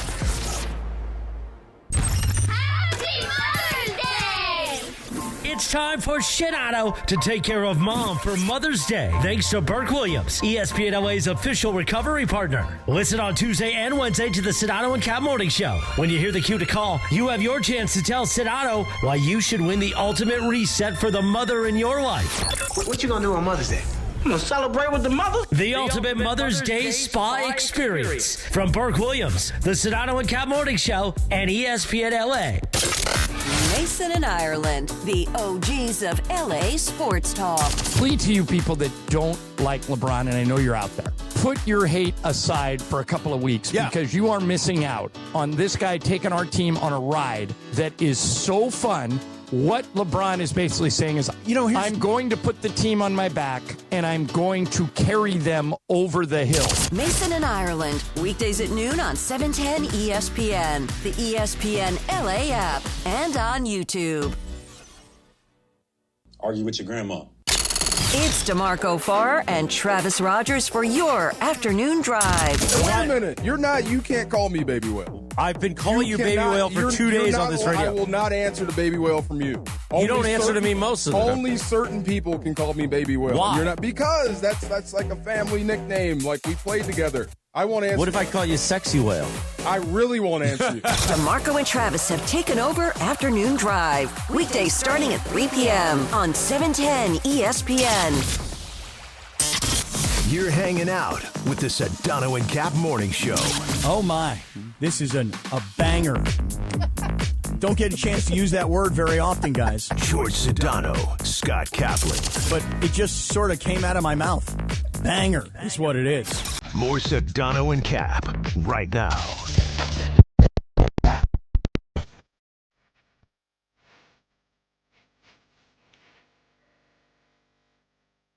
Another banger. 2008, number one hit, Lil Wayne featuring Static Major, Lollipop. Good song. This is a great song. You know this one, Cappy? Can't say that this one is one that I know well. You know, I'm really- compared I'm- to Living La Vida Loca, you know what I mean? I'm kind of disappointed that you don't know Lollipop. What year we say this one's from? This one's 2008. 2008. Yeah. Oh, I didn't have the Civic back then. I had an Accord. Oh, really? Oh, you yeah, upgraded. the Civic was done. Really? You were done, huh? Wow, by the way, I went to a great car show on Saturday morning by the Hermosa Pier. And I wound up having this whole conversation with this guy. And the entire time, George, I'm having this conversation with this dude about a Triumph TR4 was the name of the car. I want to, one day I'd like to have like a Sunday car, and I want a Triumph TR6. So I'm having this full-blown conversation with this guy about this really nicely restored Triumph TR4 he had. Yeah. And the entire time I'm looking at him, and he's like, he's kind of trying to figure out, like, why am I looking at him? Instead of looking at his eyes, I keep looking up like a little bit, like he's wearing a Charger hat. Oh. And it just disgusted me. You know, it just, like, even I was at Beach Life this weekend, and typical Chargers, you know, like, they got two big giant stages, and one is like Fiji Airlines, and I don't remember who the sponsor was of the other. But then the little teeny tiny cheapest stage that they could support, that's where you put the Charger logo on it. And it just disgusts me. And every time I walk around town and I see just a random person wearing a Los Angeles Chargers piece of merch, I'm just like disgusted. Makes me sick. And I'm like, oh, look, they sponsored the stage. And then, of course, me, the hater, I'm like, yeah, but it's the smallest, cheapest stage that they could spend money on. Why didn't they spend money on the big stage? Because you guys don't understand. That's who they are. All right, for the Lindsay segment, you'd like to play a TV theme song. And this is from the 1997 Spider-Man TV show. Spider-Man in 2002, Spider-Man featuring Tobey Maguire was released in theaters. But in 1997, this show came out. And I watched this show over and over again. When I worked with George Sedano at Fox Sports Radio on the overnight show, the third shift on Fox, I would go home and watch this to fall asleep when I got home at 4 o'clock in the morning. Wait. This is what helped put me to sleep. You ever see the end of one of these shows? I've seen every episode of this. So you didn't fall asleep during the show? No, I've seen it 100 times. You see all of it. But I've seen every single episode of this series. It was great. It was a really good Spider-Man. All right, so Spirit Airlines abruptly shut down operations. What's your credit card going to do now? It's so funny you ask. I got an email. I think it's Bank of America. I'm not 100% positive. And I got an email. And they can transfer it to something else? Well, no, they said, they go, look, Spirit Airlines will not be flying you anywhere. However, your credit card still works. You're fine. It's still just a Visa card. It just so happens that you're not going to get any miles for Spirit going forward. Right. Okay, fair enough. So they shut down their operation at 3 a.m. on May 2nd, leaving 44 million annual passengers stranded with no rebooking help. Wow. Within days, a TikToker and voice actor named Hunter Peterson launched Let'sBuySpirit.com, pitching a crowd-funded, community-owned airline modeled after the Green Bay Packers. The site crashed under the traffic surge, but not before collecting over $22.8 million in pledges from more than 36,000 founding patrons. You got to get excited on there, buddy. Wow. The catch, experts say actually buying and relaunching the airline would cost closer to $1.7 billion and take years to clear FAA certification. Would you pledge $45 to become a founding patron of Spirit Airlines 2.0? I'm not going to endorse something that I would not use.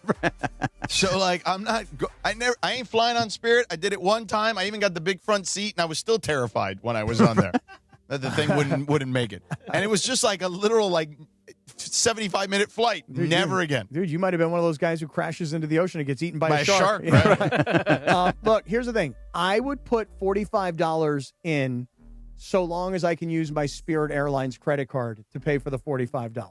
Okay? Look, I'm going to say something about Spirit Airlines. So you can pay it off in time? Right. I'm going to say this. I flew Spirit Airlines like 3 times. And it was only because there was never a direct flight from LAX to Pittsburgh or LAX to Cleveland. So I flew it. I'll just tell you guys this. Yes, they nickel and dimed you. Like, you go to walk on with a backpack, they're like, that's $300. You're like, why? And yes, the seats felt like you were sitting on like a wooden box. But all that being said, I got there safely and I got there on time. And so that for me was the big thing. Now, the saddest part about this whole situation is that 17,000 people have lost their jobs. Yeah, now that's tough. Now, on the other hand, a lot of the airlines need qualified captains and pilots. For sure. That part, if anything, a lot of these airlines are still understaffed. Yeah, the mechanics, there's a lot of jobs for those types of people. But for the short term, 17,000 people have lost their jobs. And I don't know if you guys realize this or not, because we always laugh about Spirit Airlines, and the planes are those big yellow planes, so they stand out. The fact of the matter is, Spirit Airlines really was only about 3% of all flights in the industry. You understand what I'm saying? Yeah. Like, it's not like they were 35% and this was a big deal. It's a big deal to 17,000 people. But in terms of the aviation industry, they were about 3% of all flights. That's it. Not that much. I took Spirit one time. I took it from L.A. it was Burbank to Vegas. Easy. Yeah. Fine. It's like 45 minutes an hour. Walked right on, walked right off. It was great. I had no issue with it whatsoever. Anyway. I don't even love flying Southwest. Now that at least they let you pick your damn seat. But so you like that better? I liked it. I prefer Southwest to Spirit. No question. Not even in the same stratosphere. No, I mean in terms of picking your seat ahead of time. Yeah, no, I like that now. I used to like the old, A through 0 through 30 goes in first, but then it just kind of got stupid because you'd have to spend so much more to get into that higher, get onto the plane first. I don't mind Southwest. I don't have an issue with Southwest. No, Southwest to me, like if I were going to rank airlines, I'd probably go Delta would be my number one. Oh, number one, for sure. Then I'd probably put like Alaska-ish. Alaska's pretty good. Something in there. Yeah. And then I would probably feel inclined to go to Southwest to try and find flights. I mean, I don't think United or American. I think United is of the big carriers is probably the second best, although they don't fly as many places as American, so that becomes the challenge. But American, I just have had so many issues over the years with American. Whenever I'm super late, it's usually them. I have a buddy of mine who was a Spirit pilot. And not only was he a pilot for Spirit, but he was also the guy who taught in the simulator to the other pilots. And about 2+ months ago or so, we were together and he was conducting a meeting with all these pilots. And I was like, wow, man, you sound really smart. Because he was like the dumb guy in college. But he was smart enough to jump ship, and he went over to Delta before this whole thing went down. You know what sucks? There was a captain who was going to retire from Spirit Airlines, and he was going to announce his big flight, and it got canceled before he even Wow. That stinks. That stinks. That's too bad. All right, let's do another one. Russell Wilson's NFL career may officially be over, and his next chapter could be on your TV screen. The 10-time Pro Bowl quarterback, is in deep talks with CBS to join the NFL today as a studio analyst, according to The Athletic. Wilson would step into the seat vacated by former quarterback Matt Ryan, who left to become president of football for the Atlanta Falcons. He's also reportedly had conversations with the Jets about a backup quarterback role, so it's not a done deal yet. But can you imagine him backing up Geno? Yeah, crazy. But insiders say TV looks like it's the next chapter. Would Russell Wilson make a good TV analyst, Sedano? Yeah, I think he'll be fine. I don't look, the way you become a good TV analyst is you're honest. You're not trying to hide your opinions. You have to be opinionated while also backing those opinions up with facts. I think that the guys that end up not working out for very long are guys who aren't critical enough in that role, or B, are just too critical and don't have any substance to back it up. Let's ride. I think this. When you look back historically at great quarterbacks who try to become TV personalities, the guys who didn't really work out were guys like Jim Kelly, Hall of Famer, wasn't good on TV. Joe Montana, Hall of Famer, horrible on TV. Dan Marino, it kills me to say this, Hall of Famer, not really very good on TV. Did last a long time, though. He did. His name kept him in the business for quite some time. On the other hand, think about it the other way. Boomer Esiason, great player, not a Hall of Famer, has been a terrific TV analyst. Phil Simms, great player, not a Hall of Famer, became an excellent television analyst. I honestly, if you asked me to bet on it, you said, here's a bet, $50 that Russell Wilson is going to be great, $50 that Russell Wilson is going to be terrible. I put my $50 on he's going to be terrible. Totally with you. He just seems so fake. Like it just doesn't seem like he's authentic in any sense with just how he holds himself. And I doubt that he could be what George suggests you have to be, which is honest and back it up. I don't think so either. I don't think he would ever be honest. I think he's too much of a sweetheart, nice guy, or always wanted to be. Remember, Sean Payton told him famously, you can't be a politician. You need to be a quarterback. And what Sean Payton was saying to him is, dude, you're so much more about, your public persona than you are about playing quarterback. That's why you're not good anymore. And so, listen, I like Russell Wilson as a player. I probably did 10 or 15 Seahawks games in his career that I broadcast. And I interviewed him a million times after games, talked to him before games. He was always as sweet as can be. But I'm just here to tell you, man, I don't think he'd be a good TV analyst. No, Maybe I'll be proven wrong. I don't think so either. So that's the Lindsay segment. Thanks to Hernandez Wholesale Flooring. If you're in the market for new flooring, shop at Hernandez Wholesale Flooring, where every day is a deal. No gimmicks. Call 866-62-FLOOR or go to HernandezWholesaleFlooring.net. No sale beats wholesale. Homeboy. Mm-hmm. All right, so we got a little bit of time left here. Do you want to keep doing some more Lakers? Do you want me to go grab the Don't Sweat the Small Stuff calendar? Can I? Or are we just ending that? No. Let me have a second here to just send some congratulations to a friend of ours, sure, if I may. George, I know you were busy all weekend. You had a lot of stuff going on with your kids, and being at home for a weekend while you're not covering NBA games, I'm sure was a pleasure for you. But for me, I was so happy that the Lakers won on Friday night because I did go to this Beach Life Festival that we'd been promoting for quite some time. And if the Lakers would have lost on Friday night, Game 7 would have been yesterday, and then I would not have seen James Taylor. Which, by the way, let me say something about James Taylor. I love James Taylor. Love James Taylor.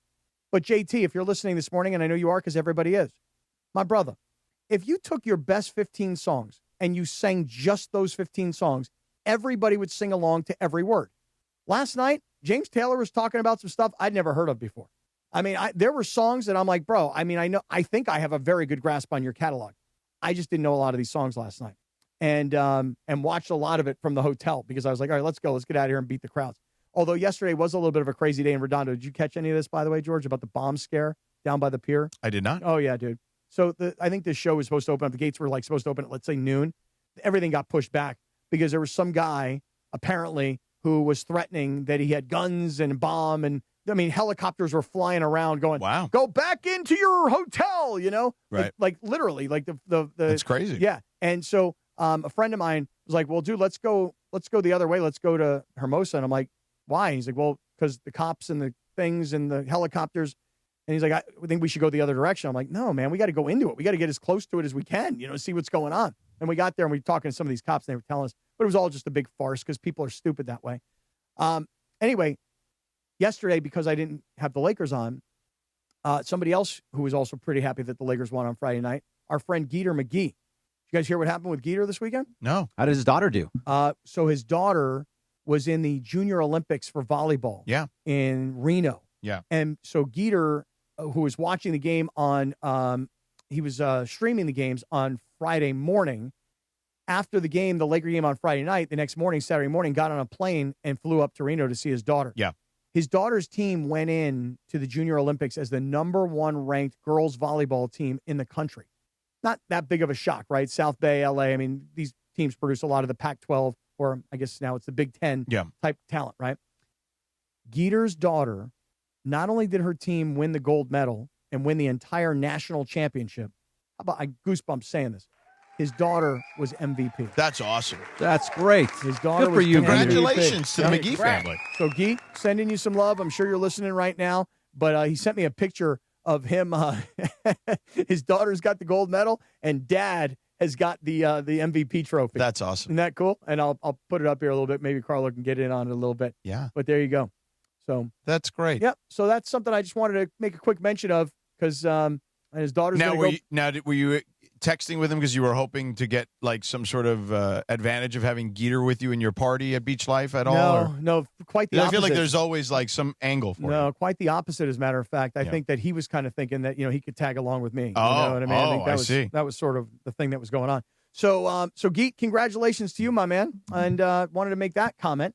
And then, Bergie, you tell me if you've got the don't sweat the small stuff. Otherwise, I don't, but I do have Just something. go to Dealer's Choice. Okay, man. I'll go to We can do. Dealer's I Choice. We'll wrap a little early. Yeah, just real fast. There's a guy in the chat. His name is R.M. Grayson, and he's just giving us a whole bunch of money, close to like $50 at this point. So I just Why? want to read a couple of the comments that I think he's we're going to posted out pass there. it on to Spirit Airlines. Apparently, you can use his $50 to Yeah. get a stock into Spirit Mhm. 2.0.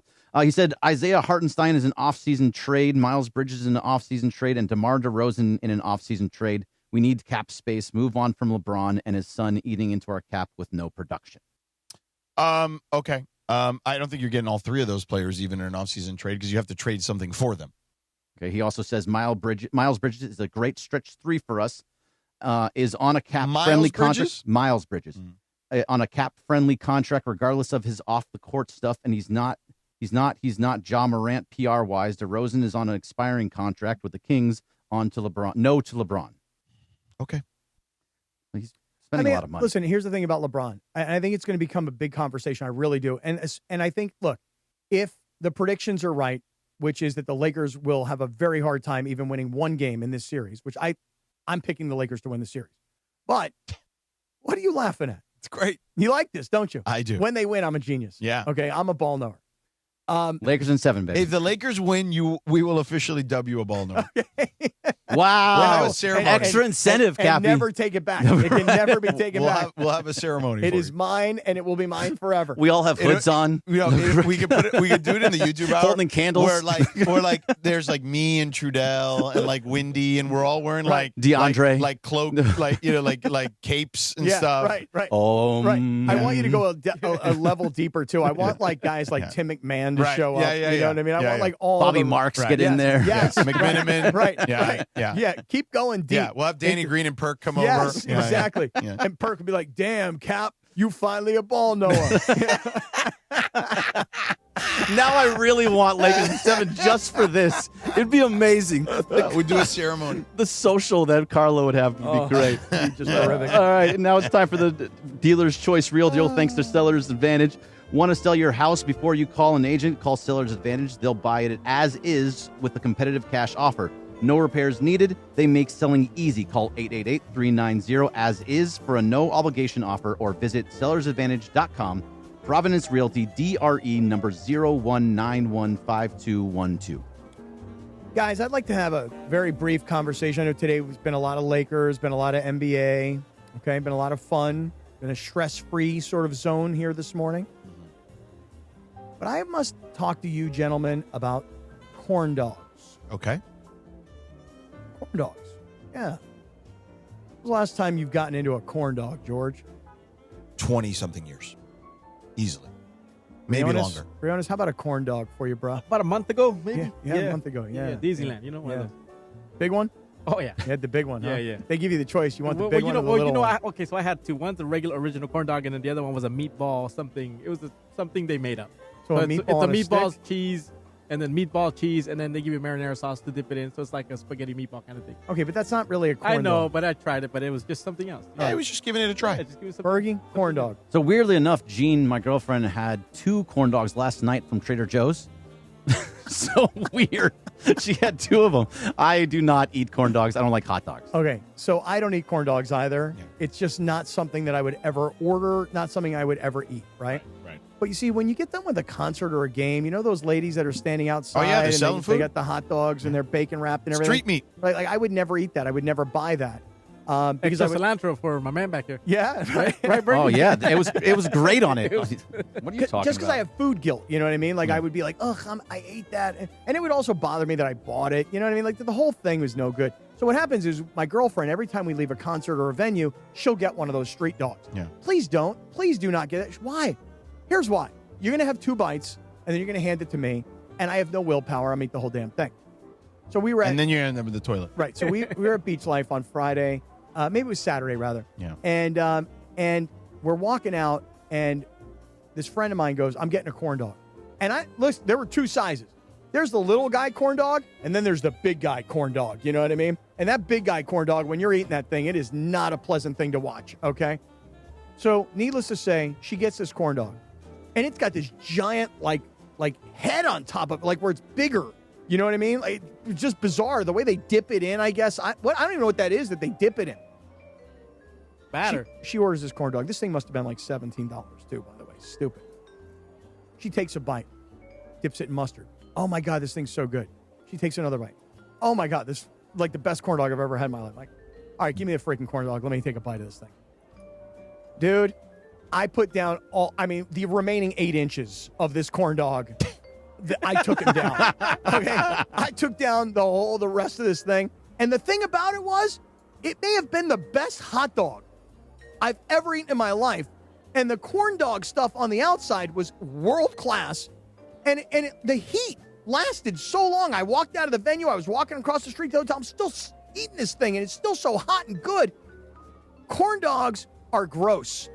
Corn dogs, especially at concert venues, can be a little bit ridiculously expensive. Corn dogs are disgusting to watch other people eat. You can only imagine what it looks like when you're eating it. But oh my God, this freaking corn dog. I wouldn't order it. I wouldn't want to pay for it. I would have food guilt if I did. Like one of the best things I've ever eaten. I swear to you. You're so lucky Chris isn't here today with this story. Just going to leave it there. There were so many things. So many things. Yeah. So many situations. So wide where open. the double entendre would have been just like Chris having a field day. I'm telling you right now. He'd walk out from laughing way too hard. That freaking corn dog was unbelievable. And then, because I'm one of these guilty people. Yes. I could eat this. How could I even do this to my body? Right. I'm trying to watch what I eat a little bit better, you know? There was 1 bite left. And you had it. Nope. You threw it away? Yep. For what? So that I could say to myself. I didn't finish it. Right. You're such a dope. You're the guy that gets a Diet Coke and say, I'm on a diet. Yeah, let me get extra large fries. You know, yesterday we went to a restaurant in Hermosa, and I was like, I couldn't figure out what to get, so I was like, all right, I'm getting this burger. And I was like, no fries. No fries. Like a salad. Like as if having a burger with a salad is that much better than having the fries. Oh, no, it's definitely better. It is. But then what happens is They always screw that up, and they bring the fries anyway. Right. And then I eat them anyway. You end up having the fries and the salad. Right. Yeah. So, anyway, that's it. All right, we're done here. Corn dogs. There Nice it is. job. Damn good food. It was so much. I can't put my finger on it, but it was just a lot lighter today. What do you think was different? I don't know. Calm? Yeah. It went by fast for me. I did miss Lindsay. But, yeah, there's some. I could put my finger on it. I don't know what it is. And lighter could be taken in a lot of different directions, which he would take umbrage with. There's your double entendre again. Yeah. Hey, Jeans corn dogs, beef dogs or turkey dogs? The ones, I think they're turkey from Trader Joe's. Yeah. They come in a little package. Mm-hmm. Yeah. All right, we're done here. For Briones, Bergie, Cappy, Carlo in the back, we're done here. We'll talk to you mañana. Eisen's next. See you.